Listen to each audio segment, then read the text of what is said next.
welcome to the Lux Files, a podcast for occultists about occultists. I'm your host, Sean, and I hope you enjoy this episode. Be sure to subscribe to the Lux Files wherever you get your podcasts to stay up to date on all the new episodes.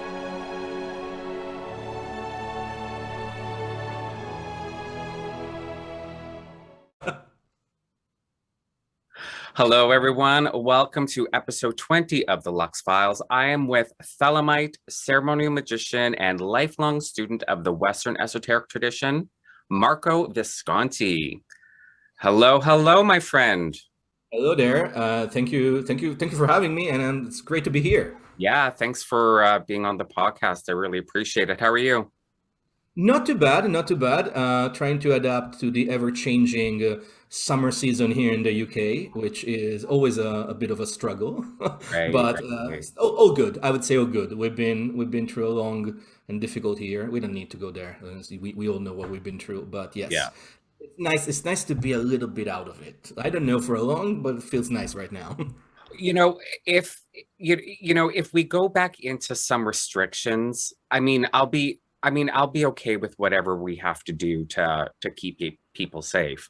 So if we have to go back into restrictions, as unfortunate as that is, at least it's been nice to be able to have a bit more going out and stores and, not having to like wait in lines just to get into a store and whatnot. So it's been a nice little bit of a break. Let's hope it continues. Let's hope we keep going in the right direction. Let's definitely hope that we can actually go into, autumn and then winter with a little bit more of relaxation compared to last year. So Yeah. and yeah. we were mentioning it before we start recording. Like we have to live with it. That's how it is. It's a good test. It's a good test for humanity. Let's hope that humanity is not feeling it too much, right? I tend to be, the eternal optimist. But we're relying on politicians to keep us safe. So right there, you're in trouble. You're in trouble when it's the politicians that are deciding what are public health measures. You're in trouble. So that's all I'll say about that. So it is what it is. Let's move on to more interesting topics then. Absolutely. And the most interesting topic we can possibly discuss is you. Oh, well. So what I like to do with all of my guests is I like learning all about my guests, of course, but I like to start right at the beginning with each guest sort of recollecting that one moment or that series of moments that sets you on your magical, spiritual, occult, etc., path. So let's begin there. And well, we have to go back in time, or 31 years actually, when I was a very young boy of 12 years old, and it was summer. It was actually July of 1990, and I was reading a comic book in Italy, a comic book called Martin Mister. I don't think it's ever been translated outside of Italy, and it's basically, imagine like an Indiana Jones, but a little bit more esoteric kind of. It's a very popular comic in Italy, and it's still going. Okay. Going on since '82, since forever. So they have this thing where every summer they have the summer special, and in the summer special that summer there was a little booklet on what's called like the most interesting personalities in a culture, pretty much. In Italian was I personaggi più misteriosi, and one of them was Aleister Crowley. So you can imagine that. I was already, when I was 12, I was already like into mythology and into pretty much like reading or everything about myth. And I'm from Rome, Italy, and I grew up literally like going to the Colosseum and the Roman forums, and like I grew up in there pretty much.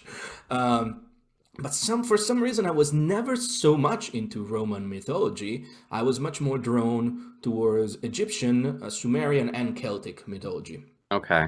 So, at some point, some few years later, I'm still young, very young, and I end up learning about Aleister Crowley, the fact that he was actually, working with magic, and this magic had some ties with Egyptian magic. I was like, oh, that's interesting. Of course, in time, I would understand it's more a mask than anything actually related to Hekau or Egyptian magic. But for me, it was like, oh wow, I need to know everything about this guy. Was And it very sensationalist, like, like the wickedest man in the world? Like, did they really do that whole sensationalist bit, or? yeah, yeah. I mean, it was definitely that was definitely something that really stuck with me very hard because at the time also, I grew up in a family that was. I mean, in Italy, everybody's Catholic, right? Right. I've said this on podcasts before, which is a fun thing. My godfather was working. It still is. I mean, it's retired now, but it was working for the Vatican at the time, and Okay. so I was able to be baptized by the Pope. It's something that can be done. Like if you baptize once a year or twice a year, I don't remember exactly. Like series of children can be baptized in a big ceremony by Wow. the sitting. So the thing at the same time, my family, my mom and my dad were not practicing really, so we were not like we were going to mass. And I somehow was thinking already back then, this doesn't really gel with me. I loved the high ritual. Mm. I was going to a Jesuit school, in fact, and I would actually, go there early in the morning to be an altar boy because I was so fascinated with, with high ritual and everything, but I didn't really gel with the message itself. I was looking for something different. And Right. so, you can imagine you're young, you're captivated by everything, and you hear about this guy. He was the wickedest man in the world, and the fact that as you start learning, well, he was very fascinated with high ritual as well, but also he wanted to reject Christianity because of his upbringing with the Plymouth Brethren. And I was like, oh, well, this is interesting. And it stuck with me all my life, pretty much. It never went away. Over the years, I would say that maybe, I mean, I definitely distanced myself from Crowley, the man, over the years. I mean, Right. quite strongly in recent years. But that is still ground zero. That is still the moment, like, that's still the moment where I was like, oh, wow, you can be a magician. Oh, this is interesting. It's not Right. just that Yeah. Yeah. not just Dungeons and Dragons, right? It's Yeah. something people do. Yeah. Yeah. Yeah. It's not really surprising. I don't think, like you were saying, you even though you grew up in Rome, you weren't really attracted to like the Roman mythology. Because I think we take what's familiar and what we're used to for granted. Like you don't have that same sense you don't have that same sense of wonder, you know. Absolutely, Yeah. absolutely. Like I realized that. I mean, I left Rome almost a decade ago, and I only went back once in like a few years ago, 2017. And I remember like walking in Rome for the first time after having been away for so long. And I was like, okay, this is beautiful. This Mm. is amazing. I can see why it really, walking in the Roman Forum, so go to, Piazza Venezia and whatnot, really like, oh wow, this is, but when you're there, you take it for granted, right? Yeah. Like you Yeah, for always sure. see it, like I remember going and play Magic the Gathering when I was again a few years after that Scarecrow in fact was 14, and it was like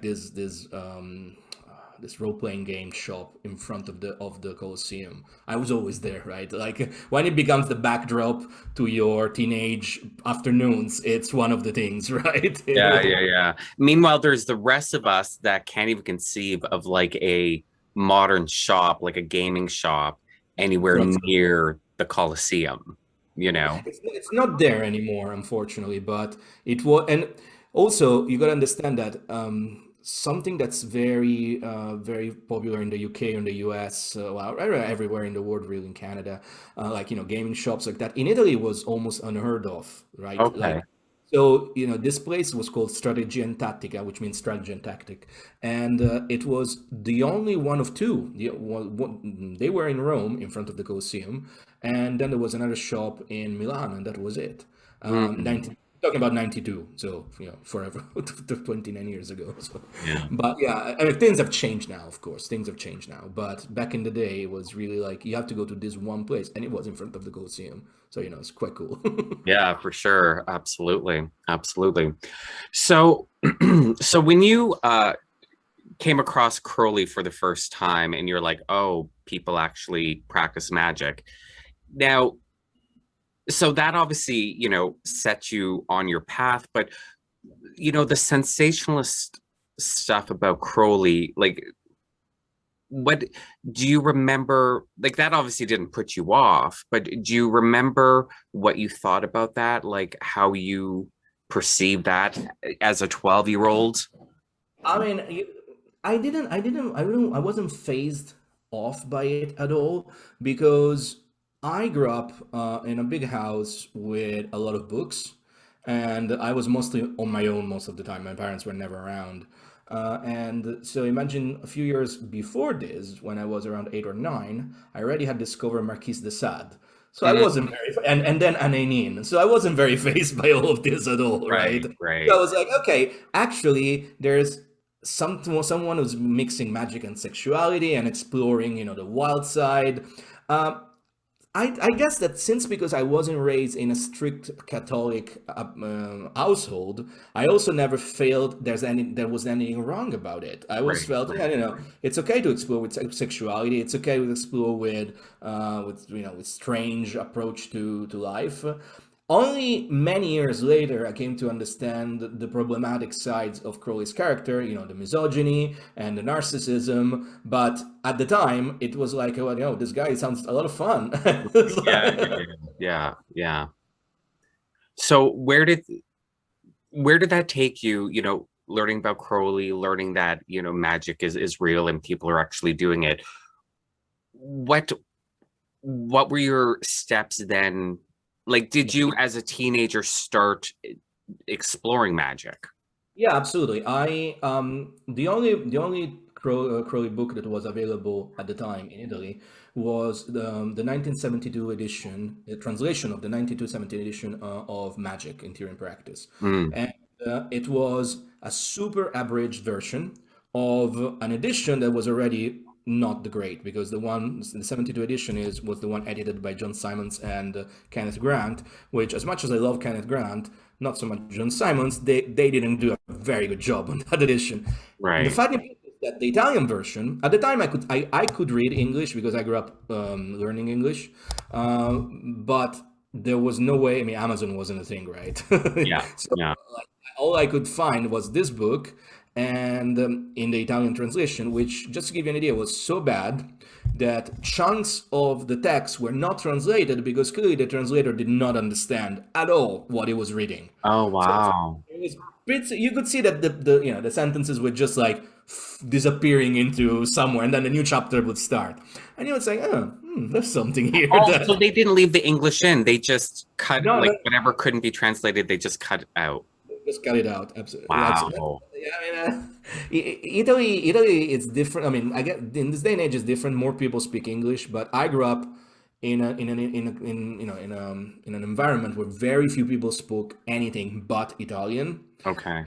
And so translations were weird. Like, for instance, to give you an idea, everything in Italian is dubbed up, and I guess even to this day. I mean, I haven't been in Italy in many years, as I told you, but like everything is dubbed to the point. Just to give you an idea, like Italians think that Keanu Reeves has the most sexy voice in the world because they never heard Keanu Reeves' actual voice. Right, right, right. So, Okay. just that's to give you an idea, and it's the bit. So Magic in Theory and Practice that I had, and it was the only book you could get. Mm, Well, it was what we could have. And I spent the next few years trying to make sense of it. There's a lot of people that think that Magic in Theory and Practice is a good book to start with on Thelema. I think that there are good points, there are good yes and no, right? It's a challenging book. It's not a simple book. Like right. you have to go through it a lot of time. You have to try and understand that that book actually was written with a specific audience in mind, which was a subscriber edition. We're actually people that kind of knew about him already and kind of Mm, knew about his ideas already.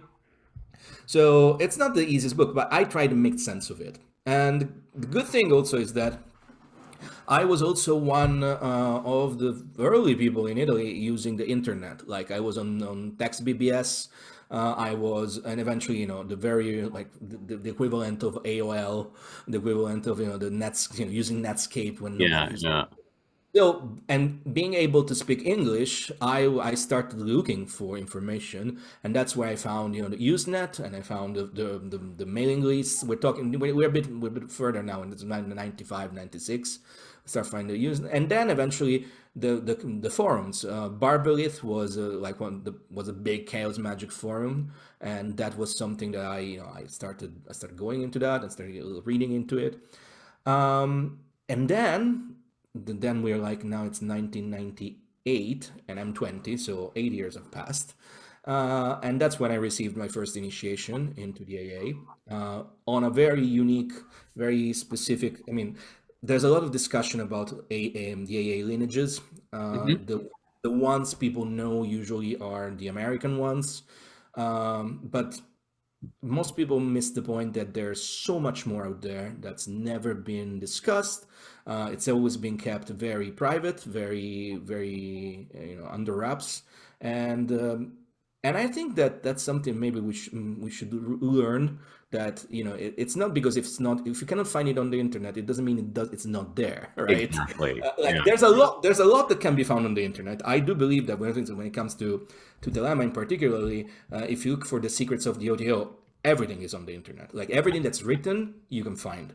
But there's a lot of groups that they're never they don't look for advertisement. They never have, never will. Yeah. And this group of people that eventually I got in touch with in Italy, in Rome, by means of talking to people in the States that told me, well, actually, there are people in Rome. These are the people you should contact. Yeah. They never look for any sorts of visibility or spotlight. Yeah. Now, just for the younger listeners, there's, the web, then there's the dark web, then there's the dark web. The dark web is outside of your house. Go outside and meet people, because some of the best people in this community aren't online. They're not hot taking on Twitter. Yeah, I So mean, you want to visit the dark web, um, I which mean, is you touched on something that's so important. I am very happy that we have the internet. Like, I'm very happy that we have, even when we have social media.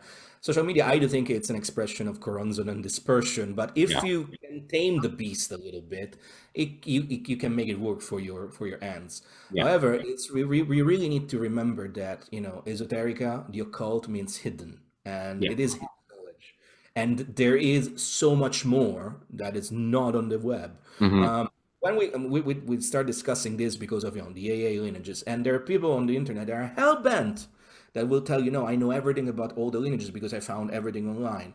Hmm. These people don't even consider the possibility that their information is right, but it's maybe like a slice of the cake. Right, exactly. Yeah, It's yeah, just like, yeah, you got it right. I can see that you made all the connections, but you don't know about all the rest of the cake because some people never wanted to be on the spotlight. yeah. And when it comes to, there's also another thing, and I guess we're already moving around, but I mean, that's the beauty of having, this kind of rumbles here. Exactly. The fact is that, for instance, like when we look at the history of Thelema, and we look for, like, let's say, history of the O.T.O, for instance, Order Templarientis, which is another order that eventually I would join much later. Hmm. In '98, after I received initiation in the AA, I did have a connection with the Roman, the people that were running the Cam Lodge in Rome. I didn't like them, and there was a lot of drugs involved, and I wasn't into that. It wasn't my thing. So I say, okay, the audio is not for me. I'm gonna just do the AA thing. Right. It was fun for a while. But my point being is that even if you look right now, you go on the official O.T.O Incorporate websites, you read a story, right? But that's their story.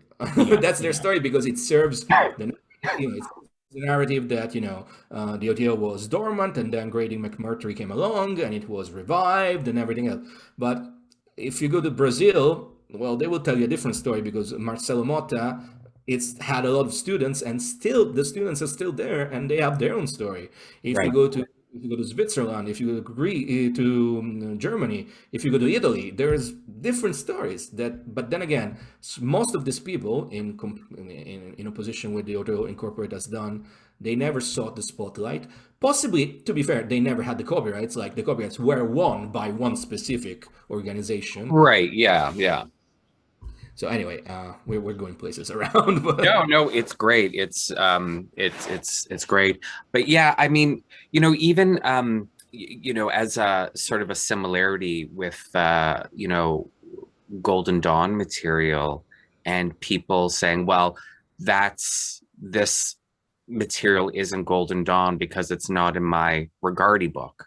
yeah. Like this material was written in 1896 during the original Golden Dawn.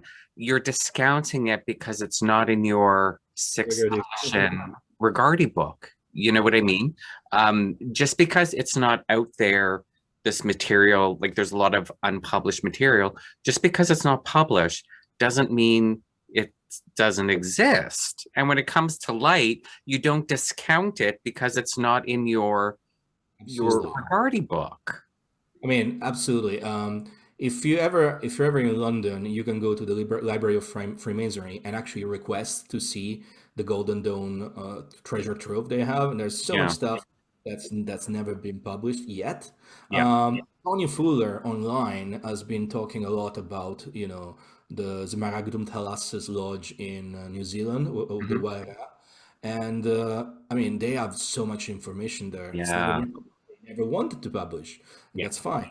And then, of course, when it comes to the Golden Dawn affiliations, and you have, Paul Foster Case that want to do his own thing, the Unfortunate want to do her own thing. I mean, I'm in Glastonbury. I am in the Unfortunate's town, pretty much. Yeah. Yeah. Yeah. So, she wants to do her own thing, and it's always fascinating to me as people tend to be very narrow, because of course, when you start entertaining how actually complex all of this is, and how most of it will maybe always be outside your grasp, because at the Mhm. end of the day, maybe you don't need to do everything, right? You just find your practice and you keep doing that. Absolutely. Well, Yeah. it becomes a little bit more complex than what, I don't know, Witch Talk or occult Twitter wants it to be, pretty Yeah. much. Yeah. Oh, for sure. Yeah. Yeah. Yeah. For sure. For sure. It's interesting. I mean, and for, a lot, well, it really all depends. But I mean, you have, lodges and orders and whatnot. And, of course, they're going to have their, um, no, no, no, come with us, join us because we have the lineage, we have all the right material, it's part of like a marketing bit, It, but then it there's is. also the wannabe gurus that are a little bit more cult leaderish that, they're like, oh, no, no, no, all the other people calling themselves X, they're not, it's just me. So I mean, where it's coming from, that mentality of well, it's just us because we have, the copyright, You know or what? yeah. Something that I noticed in the last few years when I put myself out a little bit more and say, I learned some things for over 25 years now that I'm almost 30 now. And I'm like, well, I can maybe transmit something that I've learned, right? Mhm. Something that I notice is that I don't go for the guru shtick, right? I always say I am one of many, and what I can tell you is what I learned. It's not the truth. Like I try to be very down to earth. I Yeah. noticed that it actually doesn't really work very well because people kind of want to buy into, oh, I am following the guru. I am getting the truth. Yeah, yeah, yeah, For yeah. me, it's so anti-initiatic in many ways. Like it's the opposition of it. Especially as a Thelemite, I don't believe in vicarious atonement. I don't believe that I can save you or anyone else from anything. You do the work. If you don't do the work, what can I do for you? Nothing. I can just maybe all I can do is say, hey, I've done this before. This worked for me. Yeah. Maybe you want to try this. Yeah. But I realized that I mean, especially in the last year, as my community grew on Patreon, a lot of the people that stayed are the people that really like the idea. This is I'm part of a community, but I am sovereign. The people that came and left were like, oh well, we wanted you to tell us what to do. We wanted the Right. guru, Yeah. or Yeah. we wanted the lineage, or wanted that. And especially when it comes, to, I do believe in lineages. I mean, lineages are definitely something that exists. That's I do have a lineage in the AA. Mhm. I do a lineage through in the Gnostic Church through O.T.O. It's not that these things don't exist, and these things do have power. Yeah. But at the same time, I really believe that we must move towards like say a system whereby we can give to these ideas the gravitas they they command really, but the focus should be on the person. The focus should be on the individual. Are you doing the work, or are you just like tagging along with the club with the most stripes? Right. Right. That's, Yeah. Yeah. Exactly. Exactly. Yeah. Okay. So let's get back. So you joined the O.T.O. You were, or not the O.T.O., the AA when you were, what'd you say, you were 20. Now, the AA, as I understand, so this is Thelema, the AA. And I understand it like it's not like a magical order like the Golden Dawn where you get together groups and temples and whatnot. It's a teacher student. There are different ways that you can go about it. The original idea of the AA put together by Crowley was to have like this teach and student relationship, like Guru Kela relationship, really mutilating it from the East. A lot of Thelema is mutilated from the East. I tend to say oftentimes that the Thelema can be seen as the Tao of the West, or even the Zen of the West, because a lot of ideas that come from the East that have been Thelemized. Right. And so you get this idea of Guru Kela system that was the AA. In fact, in the original, you would still have like a ceremonial initiation rituals for the first two grades, but then it becomes something very very focused on the individual. There's no lodge structure, even like coming together for the rituals of the first two grades. It's something people come together and then they leave. There's no like there's no lodge structure really. Like Right. the it's interesting that then from one of these grades, actually Crowley devised like an alternative way of doing the same work, which was pretty much self-initiation. Okay, like you would have to learn the script and then enact it in the astral by yourself. Um, I know that some lineages out there, Jerry Cornelius lineage, for instance, then they changed it Mhm. and they made it a little bit more. They have what they call prophet houses or chapter houses. I don't remember. It's not mine. Right. And no, I like the idea. I like the idea of evolving a system. One of the things that I really struggle with, is, and I guess they struggle with as well. uh, okay. See, as soon as Okay, so the dogs are in theory calmed down. So sorry about that. no worries. But I was saying something that I struggle with is the idea that these systems should never change, should be like monolithically identical. Because if you Right. change just one thing, it's not kosher anymore if you want, right? Which I mean, that might be true for Freemasonry, and I'm still a Freemason. I love Freemasonry for the beauty of it, but it is like when it comes to dilemma, it really should be about breaking new boundaries and finding new avenues of expression. So Yeah. I'm like I'm very like let's say like the AA now in this day and age, you will find maybe lineages that actually do meet in lodges. My own was interesting because my own was pretty much Italian alchemists that were actually fascinated by Crowley and received lineages in the AA, and they started passing on the Thelemic teachings.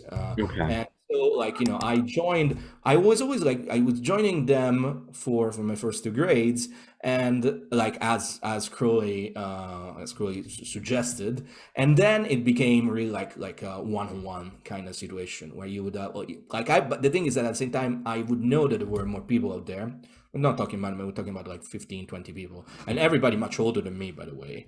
Like I was 20 at the time. Everybody, the youngest person there was 50 at least. Oh, So yeah, wow. Okay. much older than me. And there were people that actually connected to, mostly like working with metallic, spagyric, and internal alchemy, working a lot with the work of Giuliano Kremers, which is a fascinating Italian esotericist, and that has been starting to be translated right now in English for the first time ever. Mm. And it's very fascinating. I mean, let's not go there because we can actually have a discussion there for Right. forever. Yeah, yeah. But like, if you want to look in the works of Giuliano Kremers, I think there is one book in English right now. So that was more the focus of that group, but they also had this lineage, and since like my contacts that I found in the United States told me, well, talk to these people. That's how I started getting, and this went on for, well, 98 till 2005-ish, more or less. Then the person that I was actually my teacher died because Okay. of old age. And by the time I eventually started connecting with both Kenneth Grant and Michael Berthiaud. This was through one of my connections at the time, and we had this forum called Labirinto Stellare, which means the stellar maze, or stellar labyrinth. And we were one of the few, if not the only, very well structured esoteric forum in Italy. And we're now 2003 to 2005, and that's when the person that was running it along with me was already like translating and publishing Austin Osman's Pair in Italy. And then he started translating and publishing Kenneth Grant and Michael Berthiaud as well. And Mm. I translated books by Michael Berthiaud. I helped with the translation of Kenneth Grant, and that's where I started, corresponding with both of them. I never met Kenneth Grant in person, but I corresponded with him a lot. He introduced me to Andrew Chambly, like literally 1 year before he died, and so I started corresponding with Andrew Chambly as well, and getting into Azoetia. And so like I was starting at this point really expanding, because I realized, like I love Thelema, but I realized that Thelema is an umbrella for many other expressions. Like the good thing about Thelema is that it has, I would say in Thelema there's no orthodoxy, but not even no orthopraxy, because the sense is that you can still understand the core tenets, which is, the interpolation between Nuit and Hadith, but then you can look at that in for instance, like you can give it a more Tifonian spin, as in Kenneth Grant, and the focus on art, or you can give it like a traditional witchcraft spin, as with Chambly, and work with the Azoisha, which is a bit more Luciferian as well. Or as the one person that then I went and meet in Chicago, and I work with him a lot, was he's still alive, thankfully, Michael Berthiaud. And that's where, he introduced me to his own version of, Thelema, which is Voodoo Gnosis. So mixing together Martinism and Theosophy and Voodoo and Gnosticism, which is a Wow. really interesting mix, trust me. Yeah. And that's it. I mean, I spent some interesting weeks in Michael Berthiaud's place. He lives in this beautiful penthouse overlooking the Michigan lake. So it's very powerful. I never realized how big that lake is. It's a sea, really. It's an inland sea, pretty much. And you can imagine like being very, very high up and looking at it every morning. It was very powerful. So that's it. And then I went on to to work with Michael for many years, between 2004 and last time I saw him was 2010, if I'm not mistaken. We're still in contact. We still exchange letters, or from time to time messages on Facebook. But yeah, it was good times. It was a good time. Also, it's also a time in my life where I started working as a professional musician, and between was like 2005 that my career kind of kicked off nicely, and I start touring, and I never stopped really up until I quit. Pretty much almost like a decade. So I was sharing my life between being on tour all the time and doing magic, being on tour all the time and doing magic. So yeah, but all of this is before I joined the O.T.O. The O.T.O. would come later, much later. It would come in. I joined the O.T.O. in 2012, so it would come some years later, pretty much. It's funny. Always have to remember people growing up with, in different parts of the world, different experiences, because you're talking about Lake Michigan, you know, uh, being so big. I live on the shores of Lake Superior, which is even bigger. Yeah, absolutely. It's so normal for me, my hometown, Thunder Bay, being on the west shore of Lake Superior. It's so normal for me.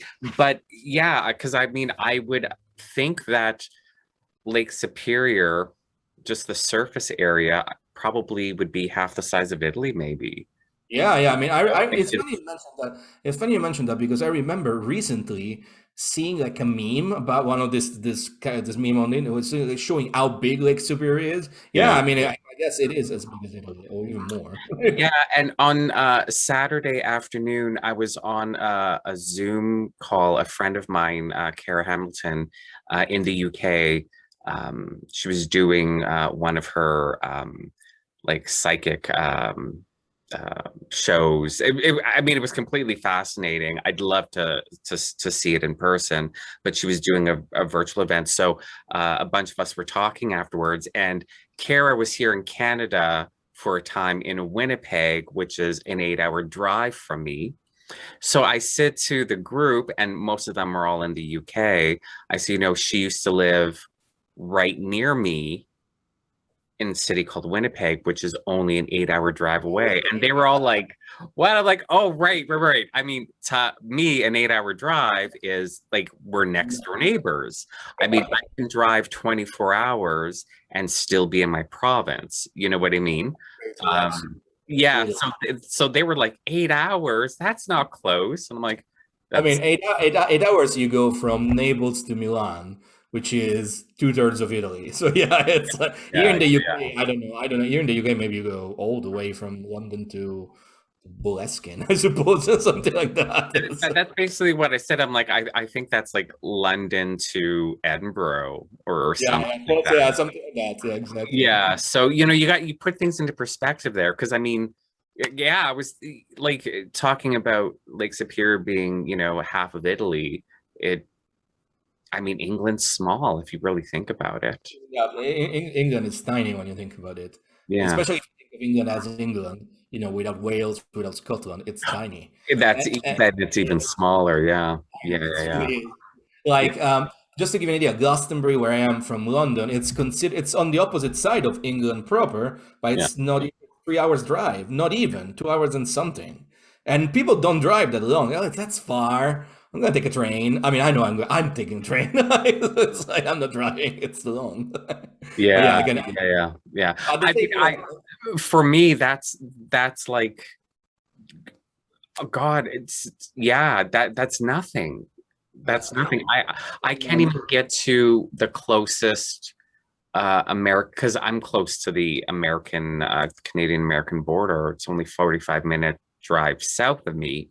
But I can't even get to the closest uh city, like big city. I'm not talking about towns, but I can't get to the yeah, closest city in any direction in wow. 2.5 hours. We're talking 4 hours south, 8 hours west, and 6 hours east, and there's Yeah, no cities north of me. you guys in North America have a different understanding of Very distances. So different. Yeah, yeah, yeah. Very, very different. Absolutely. Absolutely. like I remember because like all the years I spent touring, whenever we would tour the States, at first it was rough because we are doing on vans, right? Hmm. I always remember that the year when we finally started graduating into tour buses, which when you have a tour bus, you go into your bunk, you go to sleep, and next you wake up next morning in the new city, which is Hmm. better than just like being in cramped vans for 8 hours like to go to Yeah. the next city.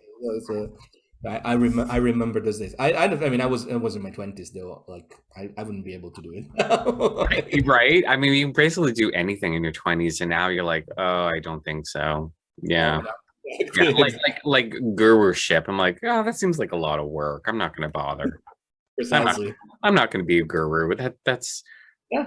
I Well, just want to. why would you want to do that too? I mean, come on, too much effort. Like, exactly. Like, that just seems like too much work. So I'm not going to bother. exactly. But I'm sure like 21, when I was 21, I'd be like, yeah, I'll be a guru. Sure. Send me your money. It sounds easy, but it also isn't because, like I said, like what I'm seeing, for instance, in what I do, which I do. I mean, I've been teaching people like thanks. I mean, thanks to the pandemic, really. That's what kickstarted really my Mm, my Patreon community. My idea was at first, like I said, we all locked down. Okay, we're all like going through a very major event in our lives, something that will stay with us forever. I have a set of tools that help me greatly over my during my life to make sense a little bit of who I am and where I'm going, right? So I mhm, was thinking, oh, I'm gonna put myself out there and say, hey, you want to learn magic? I can teach what I know. And at first I thought, I was like, nobody's gonna sign up to this. What is this, right? And now we have 150 people, like a year and a half later, which is not like great numbers, not like thousands, but there's a lot more than the 12 that we were at yeah. the very beginning, right? Yeah.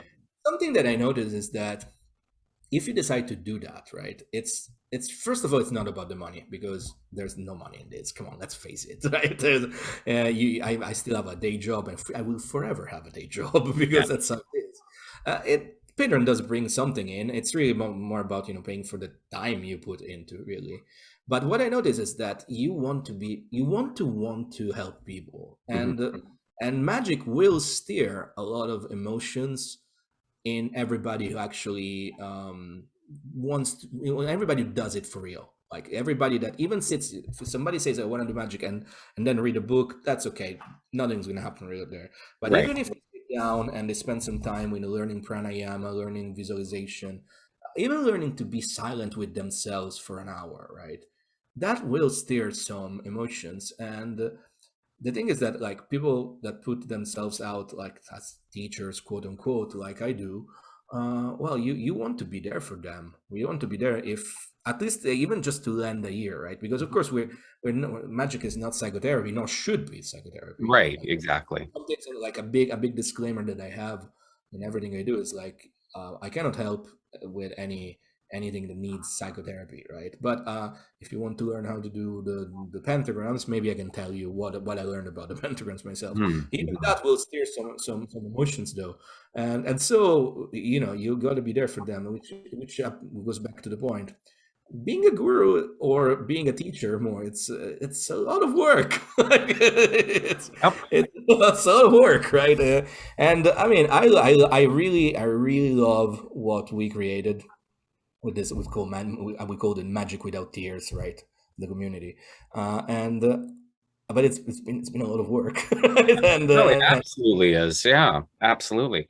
Especially, in a like a format like Patreon where, people are paying their monthly Yeah. subscription. You can't just be like, you know what, I'm really tired. I'm not going to do anything for it this week or whatever. No, absolutely. Yeah. What I did is that I really set up a plan of lessons. Like I created a lot. Again, I was lucky because I put a lot of the bulk of the lessons, the bulk of the structure in during the early months of the pandemic, and that was my lifeline. That was Mm, my way. I was actually keeping myself busy, and I mean, in my day job, I'm freelancing as in digital marketing pretty much, and I've been doing this for many years. mm. Uh, and that was also a moment where the work kind of dried out a little bit. Right. So for me, it was like, okay, I have time. I'm gonna fill this time so I can actually try and keep myself afloat when it comes to my own mental health. Hmm. So I was lucky for that, but yeah, a lot of work went into that, and it's something that, yeah, when you have people that kind of depend on you, it's important to not let them down. Yeah. Something that I also said quite clearly at the same time is that I never wanted magic to become, or at least what I do, the magic I do, I never wanted to become sheer entertainment, Hmm. and that's something that I've seen a lot, and it's understandable why. Other what's called creators, term I hate, by the way. Other like they consider it all more as a way of entertaining their customers. Really, for me, it Right. was what I'm trying to do here is kind of create my ideal lodge, the one I never had in the O.T.O. But that means that, yes, I will always be there. I will always try to provide content. Again, horrible term. But at the same time, the pact we're making is that you do the exercises. Yeah, yeah. This is not just it's not just passive thing. And I'll tell you, it's been we've been lucky. It's been working so far. Excellent. I don't know. I don't know how long it's gonna last. Maybe things will have to change and transmute a little bit because, of course, with the world reopening, people don't want to be on Zoom all the time. We've been on Zoom for a year and a half now. Mhm. I don't mind it because, given the life I led, I kind of like scratched all the itches I had about traveling. I'd been all over the Right. world, about living, nightlife, clubs. I've done it all Yeah. like twice, right? Like my music, as I said, my music was kind of successful for a while. So I had all those itches. I was scratched many times, and Yeah. again, like I'm fine if I have to say, hey, we're going through this. It's a bit harsh. We need to stay in. It's okay, but I also realize that people want to go out again. Like Oh, people of really, course. Absolutely. Absolutely. I found myself going out for nothing, like yeah, not, not going out, like meeting up with friends or not going out to stores because I needed something, just going yeah, just for the sake of going. So yeah, we all want to, go outside. I mean, I don't know what the world's going to look like when everything is quote unquote back to normal and all of these um pandemic isolation things we've developed, how we integrate them into a return-ish to normal, or if we just throw them away. I don't know. It's going to be interesting. At first, I was getting really sick of being on Zoom hmm until I started doing the podcast, because I get to interact with so many great people. And like you and I would not be sitting yeah, face to face right now exactly. because we're on opposite sides of the planet. It's not like, we're calling each other and be like, hey, you want to meet up for coffee? That's not happening. So this wouldn't be happening without Zoom. So my distaste for all of this online Zoom stuff went away once I started doing the podcast, because it just reminded me of how lucky I am to be able to communicate in real time, face to face with people on the opposite side of the planet. So I got over myself. You know what I mean? I got over myself and was able to be reminded of exactly how lucky I am, and the fact that I can basically drop everything because I'm self-employed. And I guess we're both very lucky in being self-employed. Like yeah, for yeah, yeah. And a lot of I can drop everything. I can, because each guest is doing me the favor of coming on my podcast. So I'm like, what day do you want? What time do you want? I'll make it work, and I can do that. So yeah, so I had to get over myself there and be like, oh, you don't like Zoom? Oh, boo-hoo. Like, yeah, exactly. you haven't left the house in 5 years. So, what's the alternative? There is no alternative.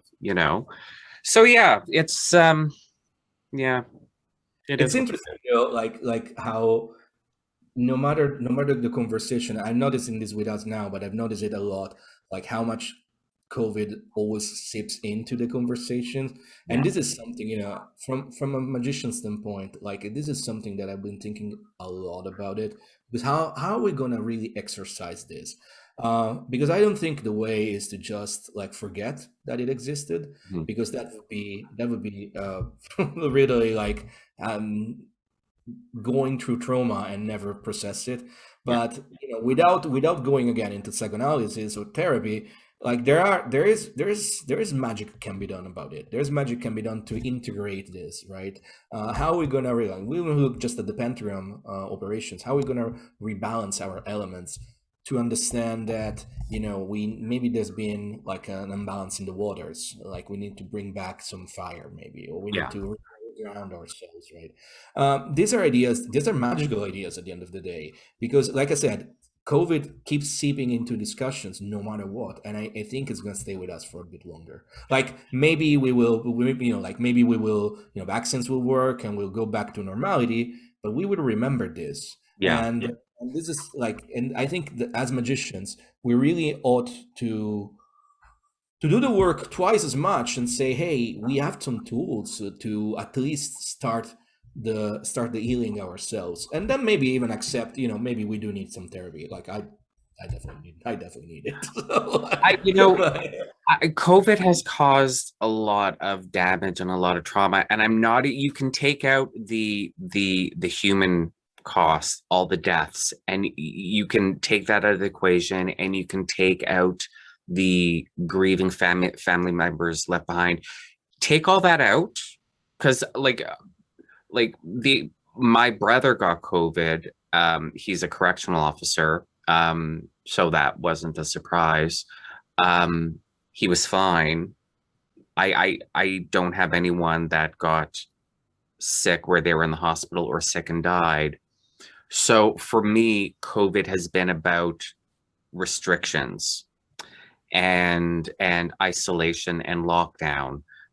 So I got off easy, but there's damage there, and there's more damage than people will realize or will admit to, So we're, even if COVID was gone tomorrow, COVID would still be around for years, because we'll be dealing with the fallout and the damage and the trauma, and processing it or not, as the case may be. So yeah, we can't help but talk about COVID. That's what it is. Let's move on from COVID, though. Yeah, absolutely. So I get a little confused about Thelema, and this is just because I'm neither a Thelemite or someone that has read a lot about Thelema. So it's a religion, but well, that's what I've seen. Everyone's like, well, it's a religion. And I'm like, well, I feel like there's got to be a but there, because I think you can be a Thelemite without a religious overtone to it, I would think.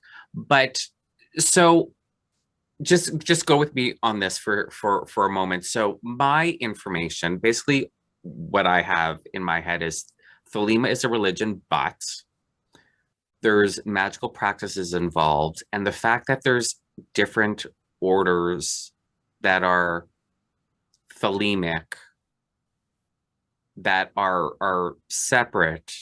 I'm not talking about different branches of Golden Dawn. I'm talking AA, O.T.O. They don't have, commonalities. You know what I mean? Organizational commonalities. So I just, it's human nature to want to fit everything neatly into a box. Which, it never happens, right? No. So I look at AA and I look at O.T.O, and then I'm like, I don't get what's going on, because I thought they were magical orders and Thelemic magical orders, O.T.O with their lodge structure. I thought it would, O.T.O was basically Thelemic, Golden Dawn lodges, like Thelemic, and I'm learning that's not the case. So let's talk about the AA a little bit, because we haven't got to that point in your life where you joined the O.T.O. So I don't know. I don't know what I'm asking. Let me see if I can actually try and holistically answer all of this. Yeah. So it's the classic question that a lot of people have when they start reading into Thelema is is it a religion, or is it a philosophy? Is it a magical system? What is it? Thelema is all these things at once. Especially when it comes to understand Thelema as a religion, I think it's been E.O.131, which is a great Thelemic author and good friend, that he said that and I always like to quote him and say that Thelema is a religion if you need it to be.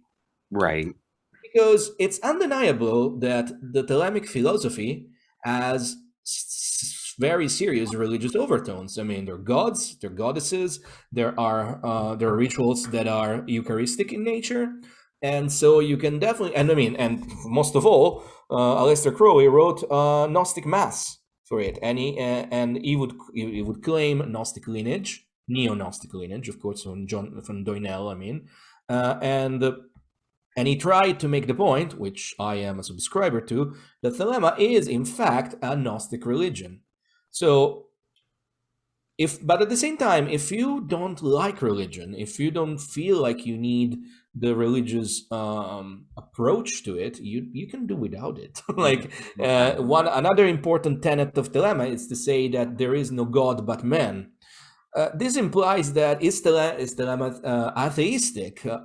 If you want it to be, you can understand all the principles of Thelema, including the god, the goddesses, the spirits, as expressions of yourself. Because at the end of the day, the key point of Thelema is putting the spotlight on you. Not you, Sean, but who's behind Sean? Who's wearing the mask of Sean? If Sean is the incarnation and the mask you with a capital Y is wearing in this incarnation, who's behind the mask, right?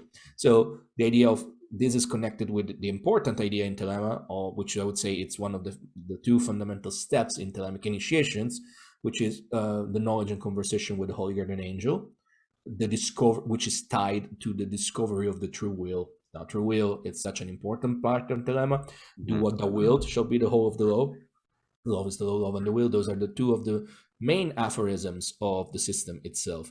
But the point is that will, that true will, which, by the way, in the Book of the Law is referred as pure will, not true will, it's something that pertains the true self. You know, the one person, the one entity, the one consciousness, the one intelligence that gets to decide in the end if Thelema is a religion or not for them, if Thelema is atheistic or not for them, and that's it. Because I would say that there's no doubts that Thelema is a philosophical system. Thelema is also a magical system, because there are specific magical operations that pertain solely to Thelema. Right. In the idea of if we analyze the Western esoteric tradition as a series of formula of attainment that change with the eons, I was about to say with the ears, but with the eons, in fact. Then we can see Thelema as the last one. Like if we engage with this idea of aeonics, which it's not a perfect idea, it's not something that I swear by, but it's something. I like to think everything magic as not as anything is the truth, but everything is a model that you can work with and see if you get any results out of it. Okay, and the aeonics model works for a little while. And this idea that as time passes, new cosmic forces, new aeonic forces come into play and bring new formulas. You can think about reality being a computer and these aeonic formulas being new operating systems, okay?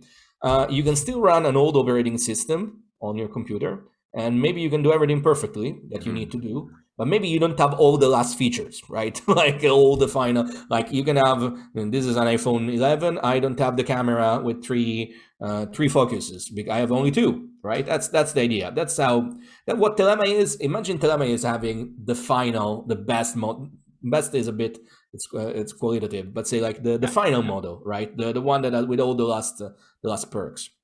Is it a religion? If you want it to be. I personally think that there's a lot of value in having a religious Thelema, because I think there's a lot of value into reappropriating the idea of religion.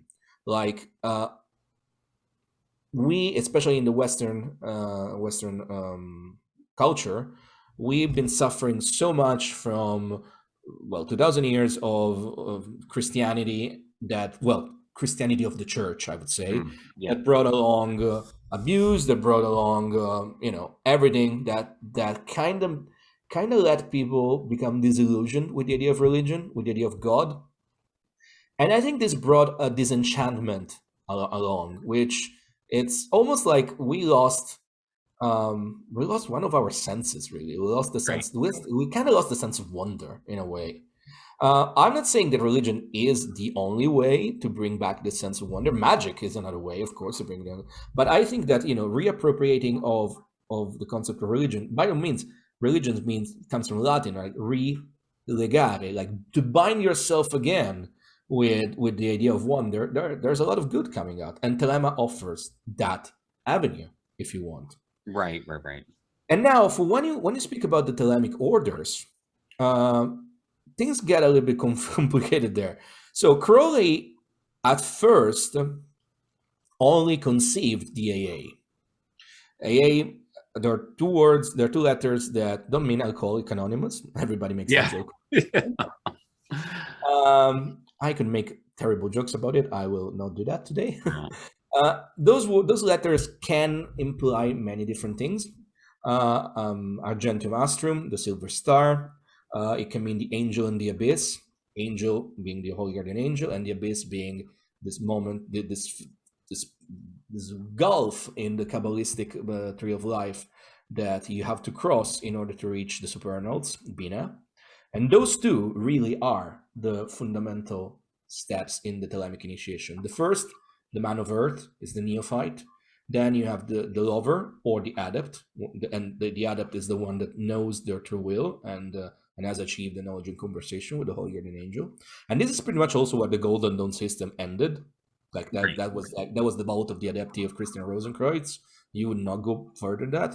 In Thelema, you can actually cross the abyss. You can actually move into the supernals by virtue of Babylon, of Baphomet, of Pan, and of various other very complex constructs, egregores, that can be seen as gods, but they are really much more than that. I like to think of them as processes, in fact. They're more like processes. But the idea was that the AA was the one order that Crowley put together many years after, in 1907. So 7 years after he got booted from the Golden Dawn, and say, you know what, I'm gonna make my own version of the Golden Dawn. I'm gonna get rid of the lodge structure of the Golden Dawn. I'm gonna keep some of it, not all of it, but it's gonna be like a magical system that we're gonna teach philosophy, theology. We're gonna go very deep into try and pretty much become like a PhD in magic. That was like his idea of Crowley. A few years later, and he was also, by the way, he was also a Freemason, and he knew that Freemasonry at the time was very successful, was very in with people of power. Of course, this day and age, not the case anymore. But a few years later, he gets invited into the O.T.O. The O.T.O, or the Templi Orientis, Order of the Temple of the East, was called an Academia Panmasonica. That is like an order that was put together in Germany by Karl Kellner and various others, and eventually gave it more life by this other Freemason, very active Freemason called Theodor Reuss. And their idea was to simplify the structure of Memphis Mizraim, which was a system of 90 degrees of Freemasonry, heavily Egyptian esoteric. Simplify it in 9 degrees, from 90 to 9, and adding what at the time was novelty, and that was yoga and Tantra. So understanding that Tantra is in fact possibly the root of whatever we know as sex magic, really, and the inner alchemy, they were like, let's put it all together, let's create this very complex system. Now, there's no evidence that the O.T.O ever worked outside papers up until Crowley in 1912 gets invited into it by virtue of Theodor Reuss coming and knocking at his door and say, Mr. Crowley, you're a fellow Mason, and I need to swear you into a oath of silence because you have published the secrets of my order, the O.T.O. Right. Yeah. And Crowley was like, you're talking about, like, I don't know anything about it. And allegedly, in the Book of Lies, and I would say allegedly, quote unquote, it's there.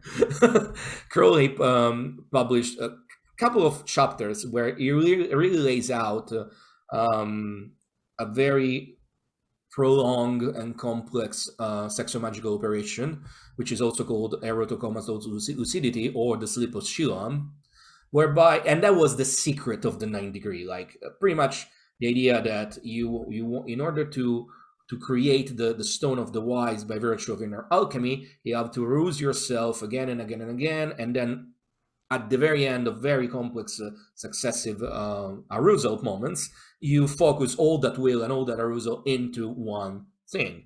Right. It's generative, so that's where, for instance, like if you want to read more about it and it's written in plain sight, you can read Moonchild, like the famous novel by Crowley, pretty much like the only good novel, by the way, in my opinion. But read that one, is really good. And in Moonchild, you find a lot of magic in plain sight. You find the secrets of the O.T.O, you find the Barzabel working to kill your enemies, you find a lot of magic in plain sight over there. It is actually a good book. It is a good book. Yeah. Like I don't particularly rate Crowley. He was an hit and miss poet. Like some is very good, some is horrible. Yeah. His Simon Hiff's stories, there's a lot of good ideas, but it's so wordy. But Moonchild is really good. Yeah. Diary of the Drug Fiend. Yeah, don't read Diary of the Drug Fiend. It's terrible. Like, don't do that. I've never read any of the Simon If stories, which I would like to. They've been published recently. Yeah. So, like I said, you can really see the echoes of Karnaki or other like investigators, and it's nice. They can be a bit wordy from time to time. It's very interesting the counterpoint between Cyril Gray and Simon If. Cyril Gray being the younger adept that always wants to do things because like the adept is the one that it's inflamed by working in Tiferet and Gebura and Kesed, moving between those three energies. They're very like, it's very mercy, severity, and mildness in the middle. So very like always passionate. And Simon If is the master. It's very zen. It's beyond everything. Yeah. And that's good to understand maybe more about what it means to be a master, what it means to be an adept, from Crowley's perspective, of course. Yeah. So that maybe, long story short, back to the O.T.O. Crowley takes over, makes it Thelemic. Theodore Royce is happy with it. Eventually, a few years later, in the early 20s, they gathered together with everybody in the world that was a member of the O.T.O at the time, and most of the people reject Crowley completely and reject Thelema, and they went on to create their own thing. The Fraternitas Saturni is one of them, one group that went on and accepted Thelema, but didn't accept Crowley as the prophet. Right. Other O.T.O groups, but at the end, imagine all these O.T.O were Masonic groups. They were not so much magical schools. They were Masonic schools. And the magical and Masonic really means different things. Mm-hmm. In the sense that magic, it's something that you have to prove yourself. Like, that's why the AA has a grading system, because you have to prove that you can do magic, and you're graded for that. Like, okay, you can do this. This is your grade: Zelator, Probationer, Dominus Liminis, etc. Okay. Yeah. Whereby a Masonic system, it's more something that whereby you're shown every time a gradation of the whole thing, right? And as you go through all the various grades, you complete the pie pretty much. But it's given to you. It's much more passive. Like, right. you still have to understand what's given to you, but it's one. The magical system is very active. The Masonic system is very passive. Right. Now, hold that thought for a minute. I'm going to pause for a second. Great, because yeah, okay, so I'm gonna pause and we'll be back in a second. Okay, so a really simplified sort of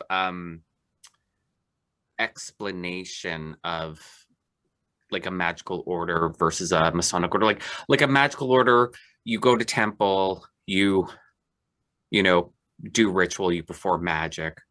A Masonic order, you show up to lodge, you have a lecture. It's not, Hi everyone, thank you for listening to the Lux Files. I'm not just the host of this podcast, I'm also the owner of Lailokens Awen. I make beeswax and scented spell candles, loose stick and liquid incense, anointing oils, and bath salts. So once you're done listening to this episode, why don't you head on over to my website at www.Lailokens.com and check out my products. For your convenience, the link to the website is also in the show notes. Necessarily, so magical and ritual heavy.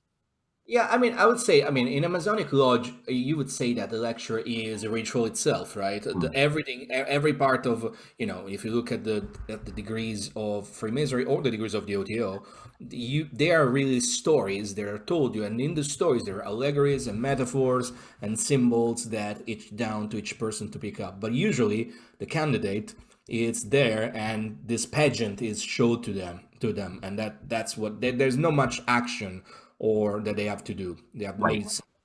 Whereby a magician, like if you go in a magician lodge, I would say in ritual of initiation of the Golden Dawn tradition, they're very Masonic in nature. So you will still have a candidate being driven around by the what's called the carrots, I think, if I'm not mistaken, but at the same time, there are other times when people come together and maybe do scrying or invocations or evocations. So it's much more active. I would say the magical side is active. The Masonic side is passive. Right. We can think about it, I'd say. Yeah. But just for listeners to understand that there is, while there's commonalities there are differences. There definitely big differences, in fact. Yeah.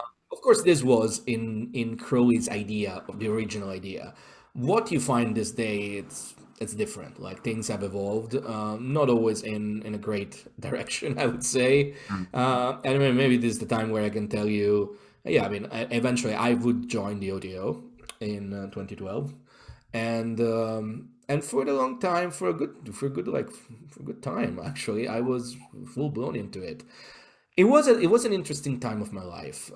My mother just passed. My father was very ill, and I had to pretty much put my entire life on hold to go back and be with them, pretty much. And for somebody like me, that up until that moment, for over 10 years, I've been on tour, being all over the world, and I didn't really have a big family connection at the time. Right. It was really like, okay, my life has been upended pretty much.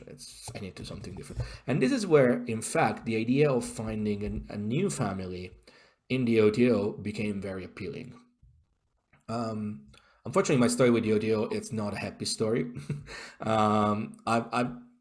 You can read it all. I wrote my story out, and it's connected. If you go on marcovisconti.org, which is my website, you get the links to read. It's a bit long. Like all the articles I wrote make for a good hour and something of reading. Right. My story goes that I got into it. I got up to the degrees. I was treasurer in the Lodge of London, Ameth Lodge, and for the longest time I thought that was my new family, and that was a I could see there were problems with the leadership, not so much in the UK, in the sense the leadership of the UK was ineffectual, but it wasn't criminal. Whereby I realized that the leadership in the States was problematic. Things came. So your lodge in London was connected to the American O.T.O. So the O.T.O is a worldwide organization. There are several grand lodges around countries, but there is what's called international HQ that oversees everything. So this is different from Masonry, whereby each country has their own grand lodge and that's it, pretty much. They can be in amity or not with United Grand Lodge of England, which I belong to, which is the first one and the one that issues the recognition, like, yes, you are regular, no, you're not regular. Right. But apart from that, each country has their own, really, and each state in the United States, for instance, I guess in Canada as well, it's pretty much self-contained. Not so much the O.T.O. The O.T.O, first of all, it's much smaller organization that you think. They claim to have 4,000 people worldwide. The real number is half of it, because they count inactives, and an inactive is a person that gets initiated into the Minerval degree and never shows up anymore. Okay. Uh, Minerval degree would be like, say, the, like the neophyte? yes, the first degree. It's the degree number. The number is 0, and you're considered like a welcome guest, not even like a full-blown member. At least this is what it's written in Crowley's foundation Mm. paper. But the reality there is that, by all means, by virtue of O.T.O or incorporated, because it is incorporated in the United States, it considers a Minerval as a member. And let's say that you show up and you get initiated into Minerval, and then you never ever get in touch with them anymore, but you don't tell them I'm out, I resign, they will still count you as a number. Okay. So they say it's the 4,000, real numbers 2,000, at least before pandemic. I guess the numbers now went down terribly. They haven't met in over a year and a half, so the Right. numbers must have been. I mean, I don't even know if the O.T.O is going to recover from COVID anyway. But my point being is that, yeah, my lodge in England was a member of the Grand Lodge of the United Kingdom, and the Grand Lodge of the United Kingdom as a Grand Master, which is ineffectual, but it's, from my understanding, it's not a criminal, whereby people in the United States and at the top worldwide, they're severely problematic for reasons that, again, I like just to give you why I'm saying this, because all things came crashing down in August 17, when, Unite the Rally, Charlottesville, neo-Nazis in the United States, when we first realized that that was a problem. Members of the O.T.O were there. Oh. Members of the O.T.O were there, and they were proudly displaying O.T.O hoodies. Getty Images circulates a photo that became iconic of Gavin McInnes, like one of these alt-right pundits, and one of the people that were acting as a bodyguard for this guy was an O.T.O member.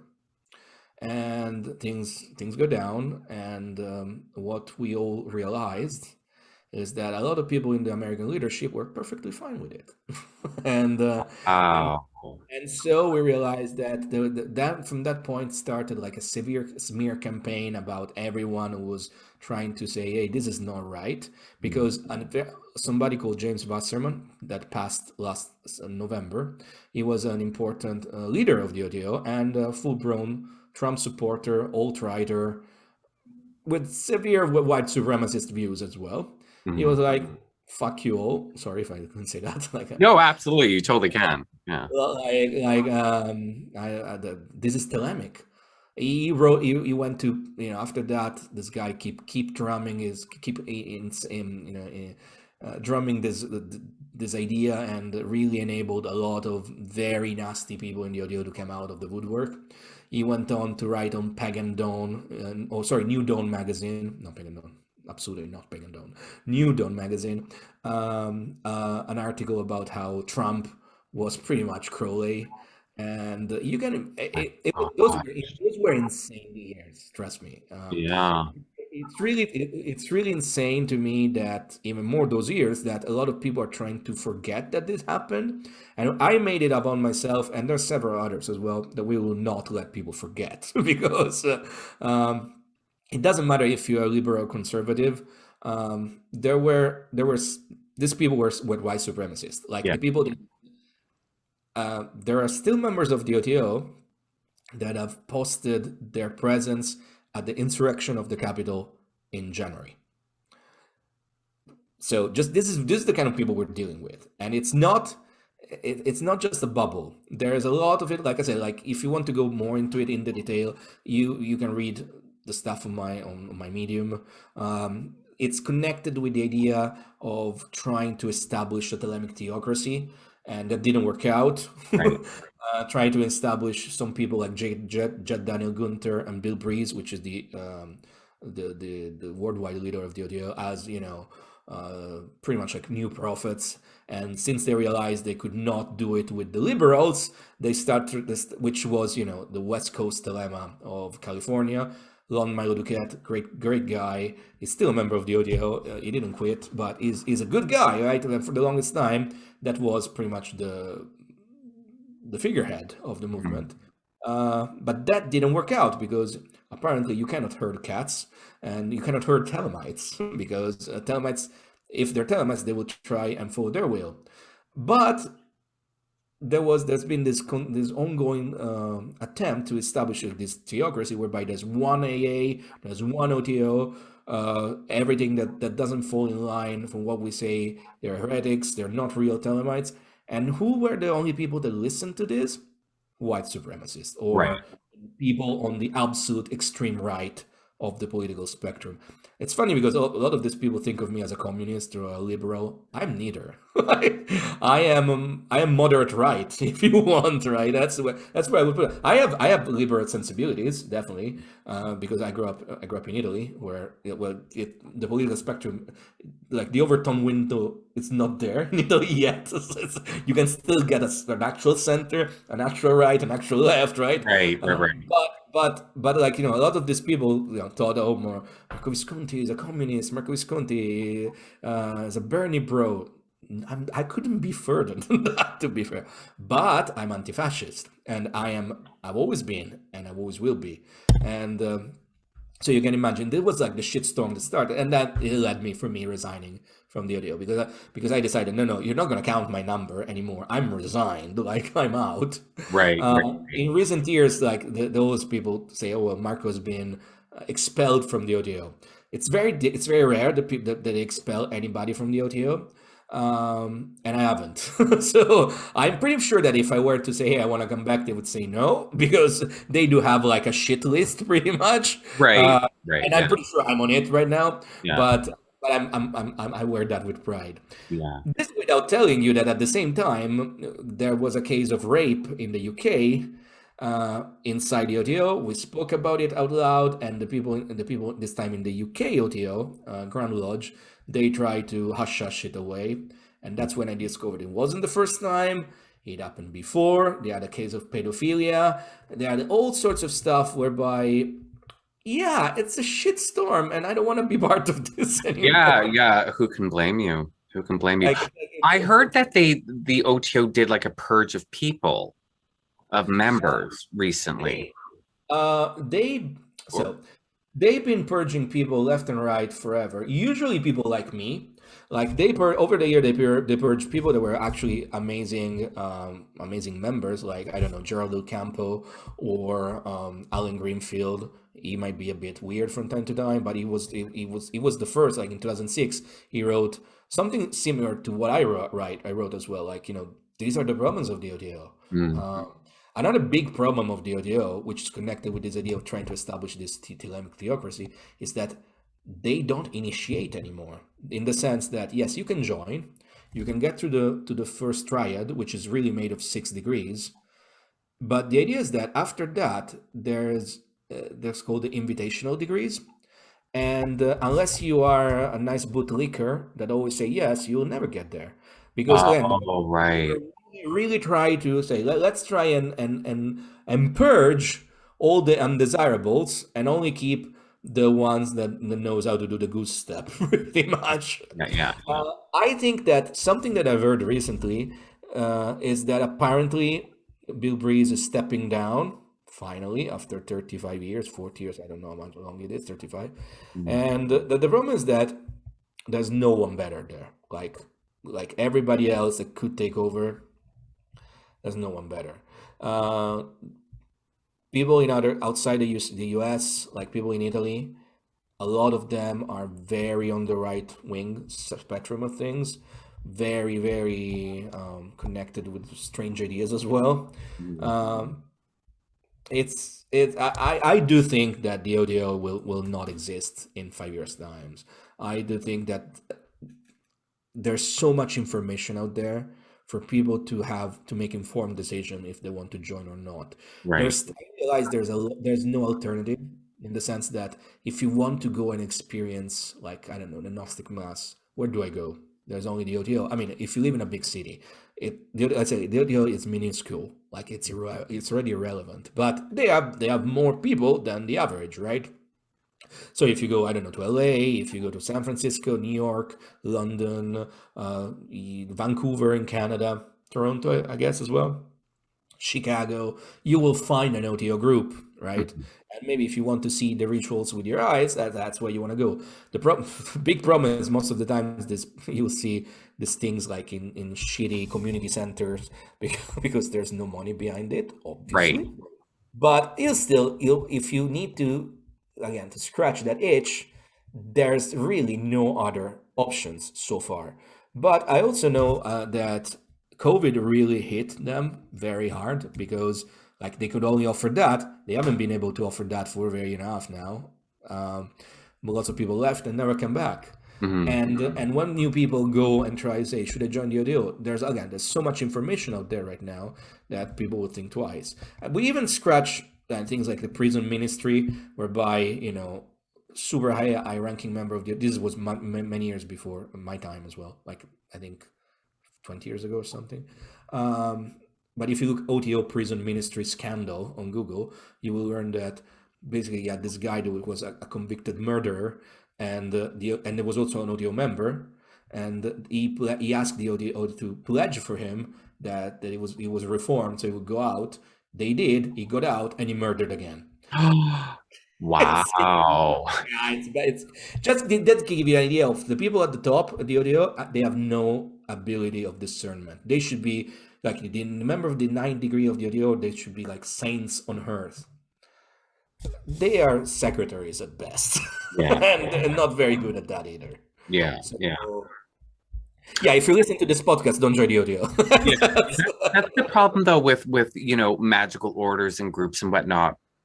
Well, especially with orders, whether it's GD, O.T.O, whatever, these orders with temples and hundreds of people or whatever, you have all the setup right, you have all the officers, you have the great temple furniture, everything's perfect. What you don't have is an ability to deal with conflict. The way Frater RC brings this up quite a bit. One thing you got to give the church credit for is it does have the ability to deal with personalities and conflict. Like there's mechanisms there in place which you don't have in these smaller orders and smaller groups. And when things can get out of control, they can really spiral out of control. Absolutely. I would say part of it is because the church had, I mean, when we say the church, let's say the Catholic Church, right? Like they had like 2,000 years to really like fine tune all of this. And if you look at the history of it, well, they used to have the Inquisition, or they used to murder popes and cardinals and whatnot, right? Yeah. So it's different now, and even now they have a lot of problems, as we know. Oh yeah, I mean, I'm not saying like they're certainly not perfect, but at least they have the mechanisms. Yeah, I mean, at least they think about it. In the O.T.O, there's something called the path of mediation, which is a very puny attempt at it, and pretty much it goes about it's a long manual. It's a lengthy manual, but it goes about pretty much like do as you're told, just like don't question authority, which. Right. It's interesting because in the Minerval degree of the O.T.O, you are told that in order to be more Thelemic and more serviceable about your true will, you must to relinquish authority. But then, when you go to the perfect initiate, which is like the end of the Man of Earth, you are finally presented, you present to Babylon, and Babylon tells you all your oaths means nothing. Because at the end of the day, you have to mingle all your blood, everything you've done, into my cup. So basically, it's really like it works very well. If you go through the entire system of the first triad of the O.T.O, it's actually a very Thelemic message. So you start by saying, hey, no, I'm going to be a slave to the authority. But then at the end, Babylon tells you, nope, that was just a test, right? Yeah. You are the only authority to yourself. And that is a very Thelemic message. Most people never get to see that degree, not because that degree is not invitational, but because people just they're not incentivized to go to the end of it. They're just like left to their own devices. There's the huge problem with O.T.O, and maybe it is with also in the Golden Dawn, right? I've never joined the Golden Dawn. That's one thing I never joined. But I have a lot of people that friends that are a member of the Golden Dawn, and they told me there's similar problems there. The Oh, problem is the problem of leadership. Like these groups lack good leadership. yeah. These people lack people that. You remember when we said at the beginning that running a group, it's or being a guru, right? It's a lot of work. People that got into these positions of leadership in the O.T.O. I cannot speak for the Golden Dawn, but definitely for the O.T.O. It's really like the classic boomer. Like I had it easy all my life, and of course I'm gonna be the leader, but I'm only gonna be the leader for the fun bits, and I'm not gonna take responsibility for anything else. Right. Yeah. Kind of Yeah. problematic, to be fair, right? So, Yeah. That sounds about right. That definitely sounds about right. So, so within the O.T.O, like they have the grade structure and all that, and lodges. So I'm trying to wrap my head around because all I have to go by is magical orders like the Order of Bards, Ovates, and Druids, and the Golden Dawn, and that's my frame of reference. So if I'm a member of the O.T.O and I have a local lodge and I'm going there once a month, like they're not it's not like a magical order like the Golden Dawn where I'm going there to do ritual and magic and scrying and invocation. Like it would be more Masonic in the sense like there's the ritual there, but it's the lecture, not so much you the can you can think of it like that. Yes, you okay, can okay, think of it like that. It has to be said that um, because of lack of leadership and clear vision, and it ended up always the case that each lodge, each oasis, each camp, there are different tiers, right? But let's say each local body that administered the degrees of the Man of Earth Triad, and I would say even in chapters that administer the degrees of the Lower Triad, it's really down to each individual. Like the what is the tradition of your local lodge? In my local lodge, for instance, when I was member of Ameth Lodge, we would meet once a month for do degree work. So to pass the people to the various degrees, we would do 1/3 degree, 2 second degrees, 4 first degrees, and 10 minervals. That there was a time where like there were a lot of people wanted to join. Nobody, almost no one stayed, but a lot of people would join, right? And the idea is it's a funnel, really. Like you would get like 10 minervals, and and you would get only one person of those 10 to become a perfect initiate. right. Which part of it it's how you want to expect. Part of it is because it's lack of leadership or lack of vision, as I said. Mhm. We also would meet once a month to celebrate the Gnostic Mass. The Gnostic Mass, as I said, it is the religious aspect, the religious ritual of Thelema, and it's possibly my favorite ritual ever. Right, It's beautiful when properly done, and it's so multifaceted and so very well structured that it kind of, if you know where to look, the Gnostic Mass will tell you everything you need to know of every degree of the O.T.O. Like right. all the messages are there in plain sight. It's heavily hidden in allegory, of course, but it's all there. Mhm. Beautiful. Um, and then what we would do as well is that we would maybe run classes. We would run classes on. We would do like an Oken scrying, but that's not part of the curriculum of the O.T.O. The O.T.O. proper, it's only the degree work and the explanation of the degree work Right. and running the Gnostic Mass, like Okay. celebrating Okay. Gnostic. So ideally, that's it. That you wouldn't do anything else. Now again, because there's no clear vision, then each lodge would do pretty much whatever they want. That's the reality of that. Okay. No, okay, that makes more things more clear because like I said, I just assumed, O.T.O, it's a magical order. They're the Thelemic version. I don't mean it this way, but like the Thelemic version of the Golden Dawn, where like it's a magic order, people show up to do magic, and it's But you know magic and what? ritual, a The, magic the, and ritual. the point is that in many ways is the Thelemic version of the Golden Dawn, in the sense only for the grade work, though. Sorry, Yeah. for the degree. Like the degree work, they're both done in a lodge setting whereby you have a candidate which is passive and a series of officers that are active and do the ritual for the candidate. Then, of course, it diverges in the sense that ideally the OTO should do only that. Mm. And if you were to want to do magic per se, which is goes everything from the pentagrams, the hexagrams, scrying, Enochian, invocations, evocations, grimoires, that should be the realm of the AA, right? Right. But Yeah. because there's no clear vision and because everything is up in the air, you would end up, with some lodges maybe doing also some of that. Like I said, I'm at the lodge. We would do Enochian scrying. We did some goetic evocations, and the reality there is also, again, maybe because there was also a very lazy leadership there as well. It was never organized. Like people were saying, well, you can come together and organize. Like if you want to get together, do it.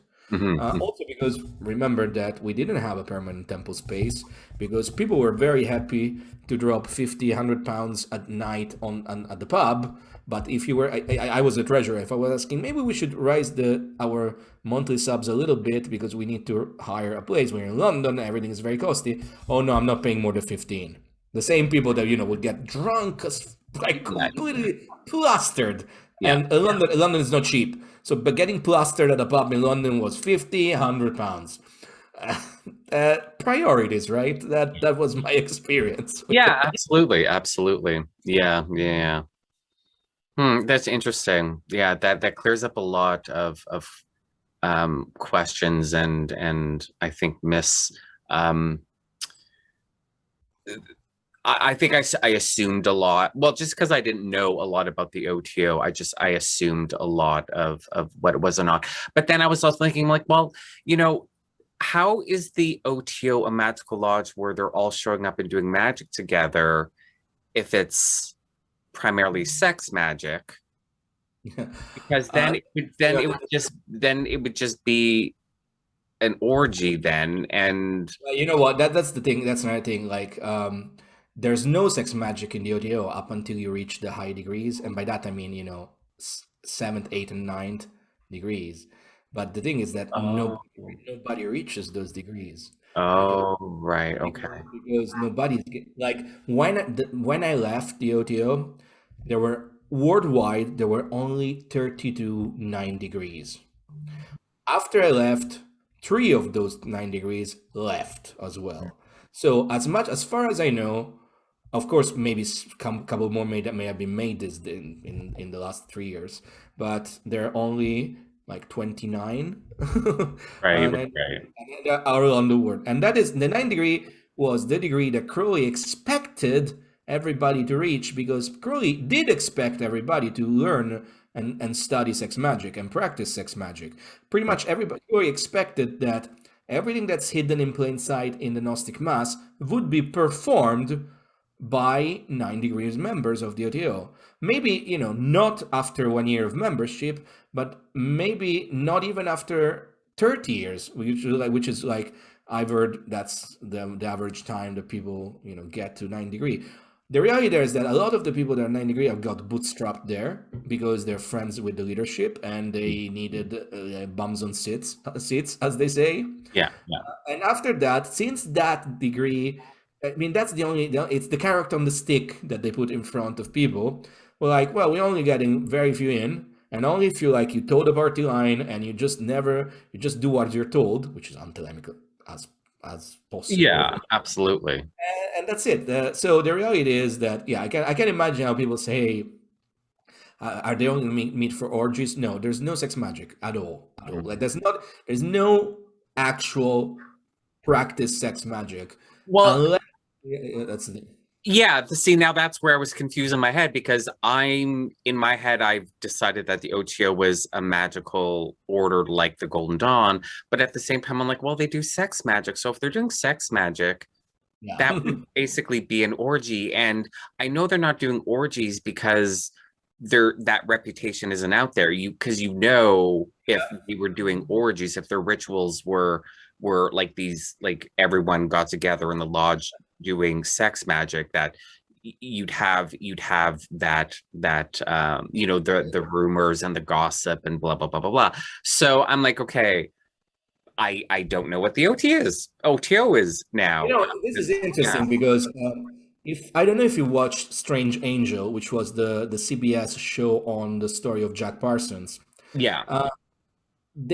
I think I love the show. I really love the show. I was very sad when they canceled it after season 2 when things were getting interesting. It's a very romanticized version of the story of Jack Parsons. Yeah. Very very faithful in certain places and completely goes completely out of bounds in certain others, but it was very well done, very tastefully done. And of course you see what's Agape Lodge in Pasadena, Mhm. and you see how the Gnostic Mass, it's very sexualized. There's like actual sex acts there. And the thing is, it's funny because so the story goes that Greg Wise, which plays the Magus Alfred Miller, which is the character modeled on Wilfred T. Smith. Greg Wise came to Ameth Lodge, and we didn't know who he was. I mean, I guess some people know. I didn't know what he was. I was actually officiating as a deacon in the mass, and he came along, watched the mass with the production team, and then we talked with him for a while. It's like, well, you know what? I'm this actor. We're doing Strange Angel, and we would like to hear more about the Gnostic Mass.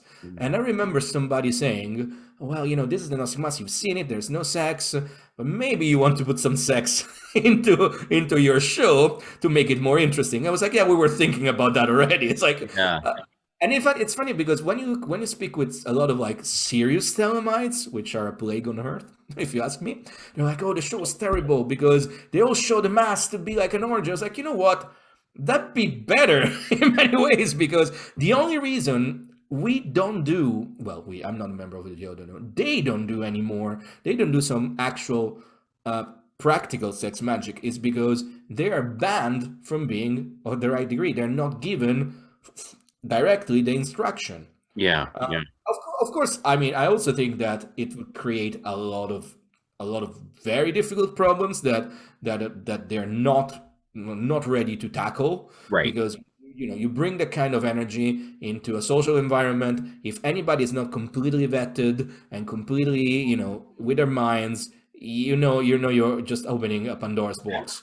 Yeah. So, but at the same time, Crowley wrote the Gnostic Mass, and the Gnostic Mass is an allegory of sex. There's sex everywhere, because the idea is that this is what we do, but this is almost like for the either for the lower degrees or for the uninitiated masses, but you can start like wrapping your mind around of what we should do. Right. Unfortunately, that's not the case. Yeah. It always annoys me when people in the occult world bitch about movies or television shows. That's not real witchcraft, or that's not the real Gnostic Mass. Good. I don't want to watch the real Gnostic Mass on Strange Angels. I want two people going at it on an altar with an audience, because I want to be entertained. I mean, we don't shoot fireballs out of our wands. But when I'm doing some really powerful rituals, I feel like I can shoot fireballs out of my wands. Absolutely. So since I can't do that, show me on screen doing that. I mean, it's the idea. It's the idea of perpetuating a mythos that inspires people, right? Yeah. It's what myths do, right? And also the reality is there are two videos of the Gnostic Mass out there. One is better than the other, but they're both cringy as fuck. So my point being is that I'm not gonna name names. I mean, people can find it if they want. Yeah. One is really bad, and one is okay. But the problem is that filming a ritual kind of gives all the magic away. When I look at those two performances, I know that in the first one I would hate it, but in the second one, if I was there with the light mood, the low lights, and into the moment, I would say this is actually a great mass. Yeah. But watching it, since there's no sex, since the people are not Hollywood actors that look beautiful, right? But they're normal people. Yeah. The kind of the glamour that it's felt in the moment, it's gone. And Exactly. that's Yeah, bad. You don't want that. You imagine exactly. you want to Like, keep the glamour. yeah, I want Hollywood to show what I'm feeling. I don't want, there's a great movie, I'm sure you've seen it, A Dark Song. I love it. Absolutely. I love it. But nothing about, well, almost nothing about that. Well, nothing about that. What they did was the Abramelin operation. I, you know, I think they convey the complexity of it. But that's exactly it. But I mean, like for anyone's like, well, that's not the Abramelin operation. Like, thank God, because I don't want to sit there for 2 hours watching them sit and not say a word and eat bread and drink water. That to me isn't entertainment. So, No, I mean, I love A Dark Song. One of my best friends worked on it. okay. Yeah. And and she told me like the director and the wrote also the script is he really into magic. Like he really say, I want to try and exactly what you say. I want to convey what I would feel by being into the space. And of course, it's not perfect, but I personally believe it's one of the best magic movies of all time. Oh, it's absolutely, absolutely. It is such a good movie. For anyone that's listening and has no idea what we're talking about, it's called A Dark Song. A Dark Song. Such a great movie. It's just the thing is like with people, well, but that's not the Abramelin operation. No, no, It's, and good. Thank you for not filming 2 hours I mean, of the Abramelin operation. to be fair, that also tells me that possibly there's know-it-alls, they've never done the Abramelin operation, because if you did it, it's unfilmable. It's like Yeah. there's Yeah. no anyway. What Yeah. can we? So no, I just hate when people criticize the occult in movies and television shows for not being correct. And like I don't want correct. I don't want to see someone trace a pentagram without seeing a pentagram light up and fly off, And because at the same time, I think we are very close to have workable VR. So that's going to be like virtual reality. That's going to be an interesting new ground to break, because that's going to be where you will be able to see pentagrams flying around and say, yeah. okay, where is the difference between my inner words and what I can actually see with my senses? And that's I really hope we're not going to destroy ourselves too soon, because I would love to see that for You're a right. while. I'm like, the world's on fire, but don't burn it all down until I get some VR rituals going on. Exactly. So just give it a little bit more time, please. Thank you. Absolutely. Yeah. That would be fascinating. I think there's value to doing ritual in a VR environment. I mean, I please.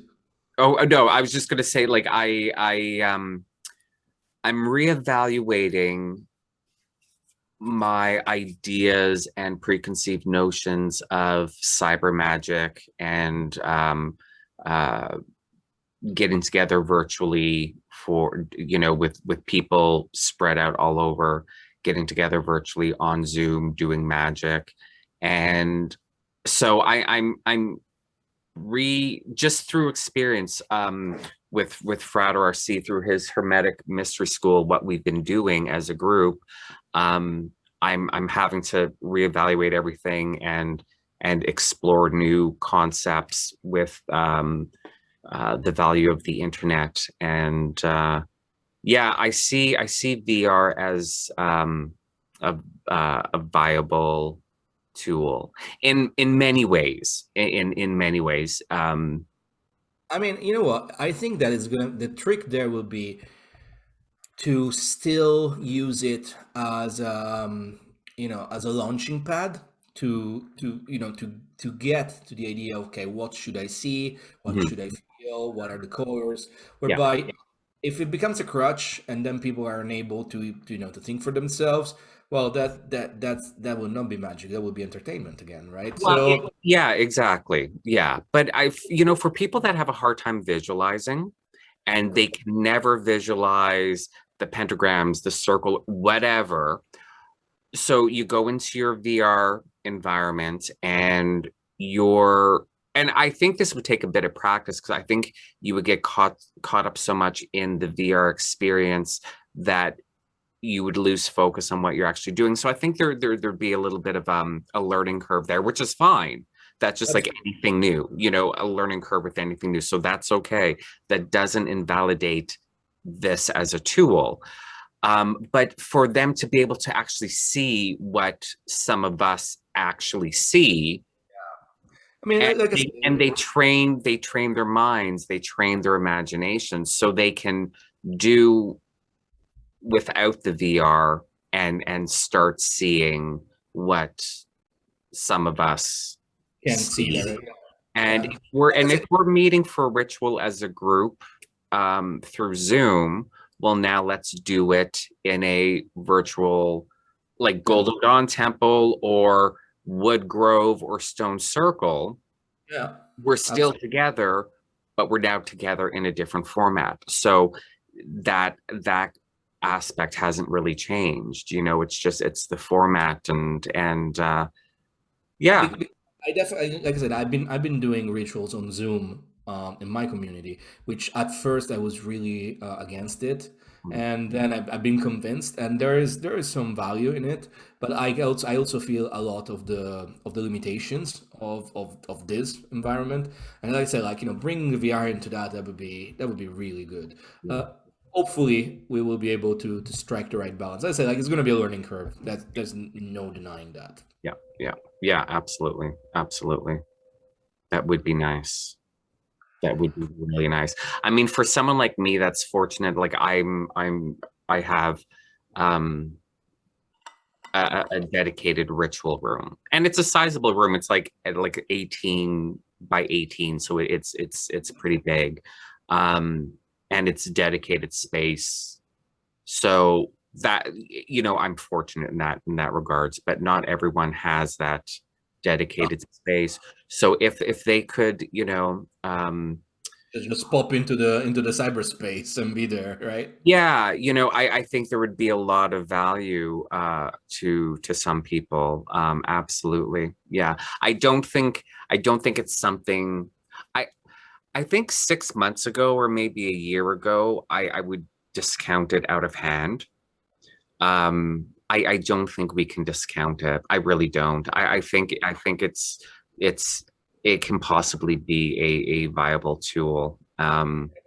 That's why maybe one of the positive things of the pandemic experience is that now new grounds have been explored, and you can never put everything in the box, right? Yeah, we can all have Zoom fatigue right now, and we all want to go back to like real life and real experiences, but we all know that this is a thing. Another thing that I learned through my community is that a lot of people were like, we love this because maybe we have some disabilities, maybe we cannot travel, maybe we Mhm. can't walk, and this has gave us the opportunity to actually be, first of all, be considered, Yeah. because we considered before, and to experience things that we never thought we would, and that's I mean, again, you also get to give value to so many people that you would never do before.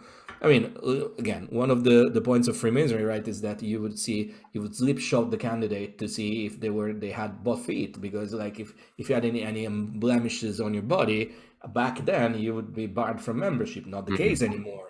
But we still have a lot of people that can add a lot of great value to a magic group, but maybe they're wheelchair bound. Right. Uh, with this experience, they can be part of it, and Yeah. it's we are at an interesting crossroads. I feel, as every time you are in a moment like this, there is a lot that can go wrong, but you know what? For once, I want to believe that things can go right as well, I know, right? right? I mean, that's my default setting. I do have my times of pessimism, but my default setting is, like relatively optimistic. Um, I mean, I keep reminding myself we're in such a state of upheaval right now. I keep reminding myself that this isn't the first time. Yeah, I absolutely. You're mean, right. humans have been around for a minute. I mean, we just need to go back, we don't, I mean, we can talk about all sorts of historical events, but we just have to go back Yeah, to the 60s and the 70s and the upheaval there. Guess what? We survived. absolutely. Like we can survive this. And it just like you hope that we survive it and come out the other side better. I think, I I mean, I guess this time around we have the climate change problem like weighing hard on us. mm, So that might have put us on a on a countdown. But hey, you know what? Step by step, right? yeah, Let's see what happens tomorrow. yeah. And I mean, to be perfectly honest, I don't know. This probably sounds pessimistic, but I don't really think of it being pessimistic. I really don't know if there's a lot of value to humanity existing. So if we destroy the environment and make the earth unlivable, I don't actually think that's a big deal, because we can be extinct. I mean, we're not the center of the universe. I mean, that's the point, right? So yeah, No what one happened? else, no one else on this planet, no other species would miss us. I mean, that's the thing. It's like, oh, we're gonna destroy the Earth. No, we're No, gonna die. The Earth's gonna be fine. yeah, we're going to destroy us, not the earth. Exactly. The earth, Exactly. the earth will recover, and other life forms will evolve. And Evolve, uh, exactly. I mean, so like now I'm not saying this as in, oh, I'm not going to recycle or Yeah, of course. drive an electric car. I don't mean it in that way. I just mean I'm going to do my part. And if we fail as a species to stop climate change, where there's no going back and we end up destroying ourselves, I don't think that's a big deal. I really don't think that's a big deal. If we're gone in a couple of 100 years, I don't. It's not a big deal. Because I mean, I'm with you 100%. I mean, it sucks for maybe if we get to see the end, like us, our generation, it's gonna suck for us. But you know Mhm. what? Yeah, Hey, yeah, I also think that we incarnate to live what we need to live through. And maybe this is a very Zen approach, but that's mine. So hey, you know what? We'll see the end of the world. That's fine. yeah, Maybe this is a great moment to like a great like final moment as well. It's like it's been good. yeah. Absolutely, It's happy. absolutely. Yeah. Not getting some strange emails. That's Yeah. it. Don't we always get strange emails? Isn't that life? Yeah, indeed. I think my internet connection is also start to die off. I cannot see you anymore. Oh, uh-oh. Oh no, you're back. You're back. You're Okay. back. Okay. Okay. Because Yes. you didn't freeze or anything. So on my end, it seems fine. Okay. Yeah. Okay.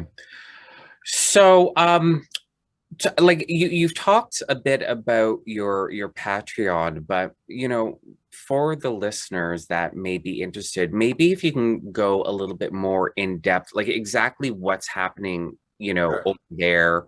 Because what else are you here for except you know, promote yourself? A So little bit of self-promotion, absolutely. exactly, Thank you exactly. for the space, first of all. We have this community called Magic Without Tears, which is a title of a Lester Crowley book, and it started as a way for me to pretty much try and share, as I said, the very basics of magic, the way it was taught to me, and the way I taught it to some students in the AA. I I stopped taking students in the AA some years ago because I do believe that the time for orders is over. Like, it's something that I wrote about a lot, and it's something that I think that we need to change the way we pass on these gnosis. And the idea was, like I said, it was born from the pandemic last year. I started writing these lessons. I started writing like a newsletter, and then from the newsletter, as you know, people were like, where can we get more? And that's where the Patreon came together. I already had the Patreon there, but it was very like only a few friends on that were just support, and it was very, they were all over the place. I would post like music bits. I would post like articles before I would put them on Thelemic Union, on a Medium. And then the reality there, it became, it's a community where you can come on and learn the basics of magic by, no, it's pretty much like an interactive primer, if you want. Okay. Right? It's one of those. It is like there's nothing. We're not teaching you anything that you won't find into any beginner's magic book. Okay, you know, speaking about the basics of yoga, of pranayama, of asana, of dharana, and then going into the pentagram rituals, what they are, why we do them, introducing eventually the hexagram rituals, introducing the forces that bind this universe, this reality together, a little bit of Kabbalah, mystical Kabbalah, like classic things you would find in an Israel Regretty book. Right. That's it. But what we did, and I say we because over the last year, I put together a group of like those were like the first students. Now are really helping me as well, with being like moderators around in the community, but also like sharing their own experience. It's what I call like an interactive primer. Like you have a chance of getting a book, read the book, and try to make sense of yourself, or doing that plus being part of a community like mine, whereby you can ask questions and say, hey, I've done the pentagram for the LBRP for the first time. This is how I do it. Is it correct? Is it what did I do wrong? What did I do right? The experience also expanded a lot because we've been starting scrying the Enochian ethers. I put together like a way of going about it, doing it online on Zoom, which at first I was really like, this is never going to work. And apparently it works very well because possibly like it works very well. And we experienced with what's called like the ultra-terrestrial operation, trying to put together ideas from a show called Hellier, which I'm wearing their shirt, by the way. I saw that. No goblins, 1 star. Yeah. Exactly. And I was really drawn to Hellier because to me it was like mind blowing when I realized there was a show on mainstream. Well, not on TV, right, but mainstream reach, whereby they would speak about Thelema. It's full blown into it. And then when Alan Greenfield shows up, I was like, what? I don't know. Yeah. And I wrote my ideas of what Hellier is, and it was actually very well received. I got like Greg Newkirk got in touch with me and invited me to speak at his conference, online conference, where I gave my lecture on what I think is happening from a Thelemic standpoint. Yeah. And from that, I realized that, this is a moment where this community can expand itself. We don't have to do only like the magical primer. We can entertain the idea of using different tools, which maybe come from the paranormal world, which is a term that's so scoffed by serious magicians. But I realize that it's all about people seeking the other, right? Yeah. We call them angels. They call them aliens. For me, there's almost no difference. I mean, there might be nuances there, but like the idea is that it's always about searching for answers. Yeah. And so we did that. We did that over a few months. A lot of interesting experience came out of it. We're getting in a moment right now. Well, for instance, I also did a lot of lectures on esoteric Freemasonry, on Babylon. What is Babylon? Everybody speaks about Babylon. What is Babylon? Who is Babylon? Where is Babylon? And even like some very introductory lectures on Crowley and Thelema, right? I wrote, and there's also the part whereby we do live streams every week. We're taking a break for here in August because, like, at least pretend there's a little bit of holiday time. But right, but in general, we do like 6 live streams a month, like one every Wednesday, where people just like compile a series of questions that are pertaining both the material that's been the articles, or even questions in general, and Mhm. I or other people that have maybe experience can try and have a discussion, like almost like getting together and have a symposium on Right, esoteric right. terms. Mhm. And then something that I started recently, and it's been going very well. I realized that I don't want to be a guru, despite some of my detractors might think. Yeah. So I was like, yeah, this is my community, and I'm very protective of it. But I started bringing in people, some of my friends that are they've been like magicians and practitioners for the longest time themselves, and just bring them in and say, hey, listen to this person. And so far, I had Rodney Orpheus, Peter Levenda, which introduced us the idea, like he wrote this new book with Jeffrey Evans called The Rites of Mummy, which apparently it's going to be a very sound mathematical solution for the riddle of Liber Alba Legis. Very, very curious to read when it comes Hmm. out in October or November. And a couple of weeks ago, my good friend Alexis Mincola of the industrial band Three Teeth. Band has been on tour with Tool, Rammstein. They're very famous right now. Like they really blew up. And he's a magician as well. So we discussed about chaos magic and the way he brings magic into his music. Next week, not next week, a couple of days actually, I'm inviting the Isidora, which she is a mystic that works a lot with the divine feminine, and I met her here in Glastonbury, Okay. and she is like she works with Babylon, but she's not a Thelemite. So like try to bring different voices, right? Yeah.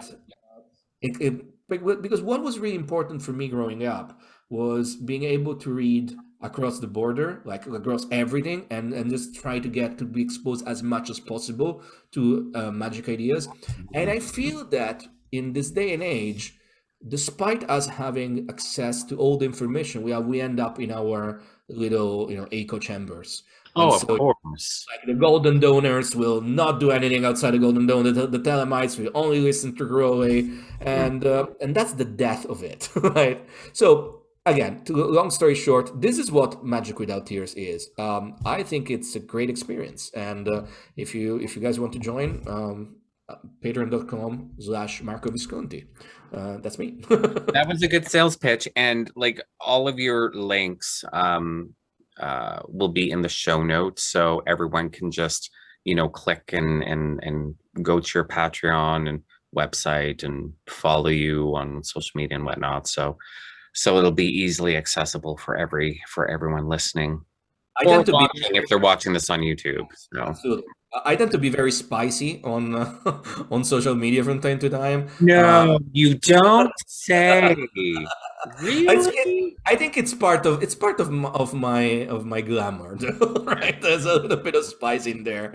Actually, it's funny because I started doing these live streams on Instagram as well, because Instagram, for whatever reason, is my main social media outlet, and it's really fun because I get like these hundreds of people Hmm. showing up for me for like half an hour, and they I ask don't me. know if I follow you on Instagram. I mean, I follow you on Definitely Twitter. on Twitter. Definitely, that's where we Um, met. But yeah. yeah, I Oh yeah, mean, like no, I if do. Yeah, I do. and I do this every. I'm gonna do them for all of August, because I say I'm gonna get a bit of a holiday, right? And Yeah. I'm gonna do them on Thursdays at 11 p.m. BST. That is London time. So basically, pretty much 1 hour from now. I don't know what time is it over there, but I try to be as late as possible from my side, because another thing of the pandemic that like I started going to bed at 7 with the pandemic and wake up at 4:35 in the morning. So Oh, now I'm trying to readjust. I'm trying to readjust to a more normal. we're completely opposite because I'm going to bed at like 3 in the morning And then and you wake up. getting up at like 9:30 in the morning. Like for me, it's been very interesting. Like especially during the winter here, like when everything is dark, I was like, you know what? going to bed. Going to bed and then wake up with the sun, pretty Yeah, much. It's yeah, an yeah. interesting experience, let me tell you. So yeah, that's where you can find me. That's it. Yeah, that's awesome. Cool. And lastly, you did well, I think it was supposed to be like an in-person thing, then it went virtual. You had a convention, Oh Glastonbury. yeah. So So, no, so uh, it was supposed to be like uh, originally, wasn't it supposed to be like an in-person? so let me tell you about this. AvalonCon was Avalon Con, that's it. Yeah. AvalonCon was supposed to be an in person Mm, and streamed convention here in Glastonbury a month ago, really, to the date. And of course, due to COVID, that didn't happen. mm, So mm, we were scheduled it for 2022. I have, and this I spoke about it months ago when I was doing like a little bit of like promo about it. What's gonna happen really is that I am not sure it's gonna happen next year. We already refunded all the tickets, which was a pity because it was very successful. Like it was yeah. really successful. Like the lineup was great. The problem that happened over the last 6 months or so is that half of the people in the lineup turned out to be, let's say, not who I wanted to support anymore.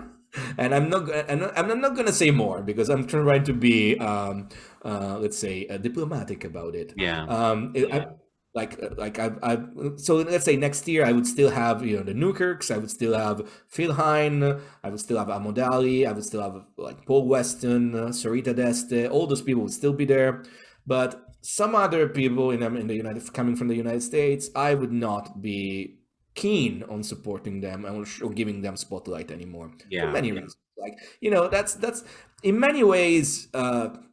AvalonCon was a great way to focus my creative side as well, like getting myself busy, networking and everything. But also, it was in many ways a magical operation because it really shone a light on some some behaviors that I was like, that's not me. I don't want to be part of it. Yeah. So. Yeah. Like I said, we're still on in the sense that we still have everything like all the venues that were booked for this year. They're booked. They're still booked for next year yet. Um, I'm gonna see if I can come up with a lineup that was as exciting as the old one, Hmm. but I might not be able to. Yeah. So Yeah. I will. I decided that I'm gonna make an announcement on the Equinox, so in September, and I've been working on trying to rebalance, refine tune the lineup. It's more a problem that uh, it's difficult. No, So I understand. Yeah, I that's understand. Yeah. Well, I hope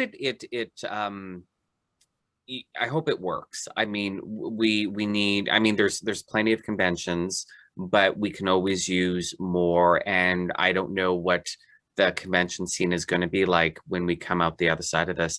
I'm hoping that there's people like you that that recognize the importance of that coming together and will do, and I mean it's a lot of hard work putting these events together, but I hope people like you really like, I'm gonna put in the work, I'm gonna make this happen, it's got to be great, we need to come together again.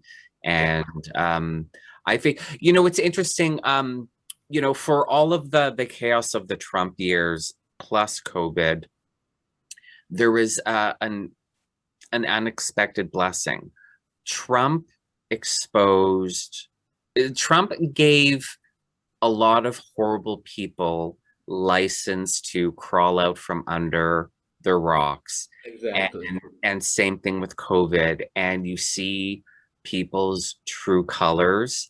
And that's a bit of an unexpected blessing because people have like they've had to hide their fascism, their racism, their homophobia, their transphobia, And now everyone's like, I'm a racist transphobe, give me a medal. And I think it's fantastic because, we know who they are. because Absolutely. we know who they are. And I'm not a social media blocker. I like to be able to see these people. What are they doing? What are they saying? How do I counteract that? So yeah, come on out. You know what? You're a pagan neo-Nazi. You're a TERF. You're racist. You know what? Get on Twitter right now and tweet that. Tweet it. If that's what you are, tweet it. You're a fascist. You're a racist. You're a homophobe. You're a transphobe. Tweet it out. Get it out there. Let us all know. And Exactly. I think it's great. But again, like the downside to something like that is you're like, oh, half my lineup is problematic. You know, Yeah. so That's exactly the problem. Like you nailed it pretty much. yeah, It's like, oops, maybe not that one. Maybe I'm not gonna do that. yeah. Uh, It's like I said, like I do hope that I can come up with a lineup that was as exciting. yeah.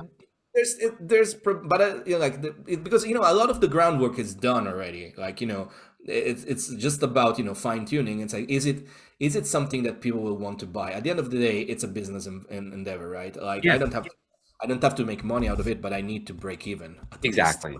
Yeah. So it's like, is it possible? As it stands today, it's a bit tricky, but like I said, I'm happy to be if I'm going to be surprised.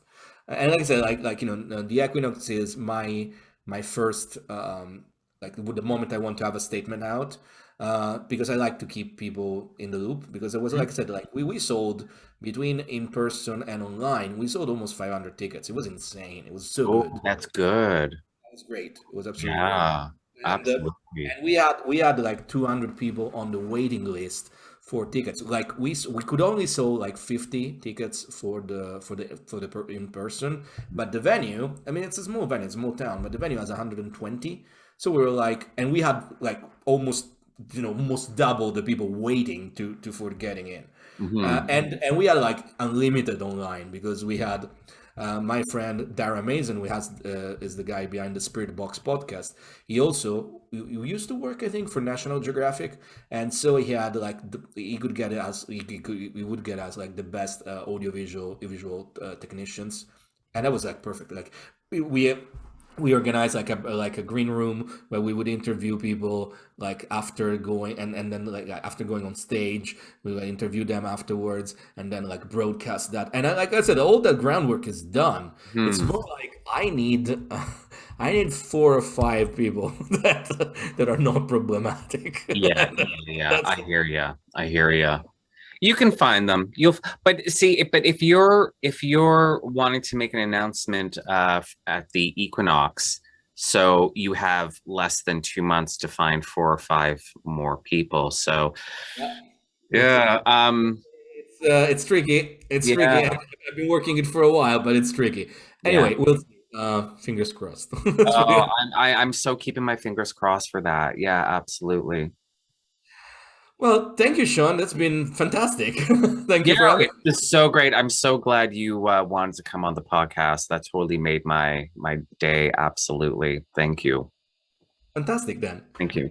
And so, yeah, for all the listeners, all of Marco's links are in the show notes. So go follow him on social, join his Patreon, everything. And of course, as always, my link is there. That gets you to everything about me, website, social, everything. It's all there in that one link. So thank you all for listening. And once again, Marco, thank you so much for being on the Lux Files. Thank you so much, and good night. Good night.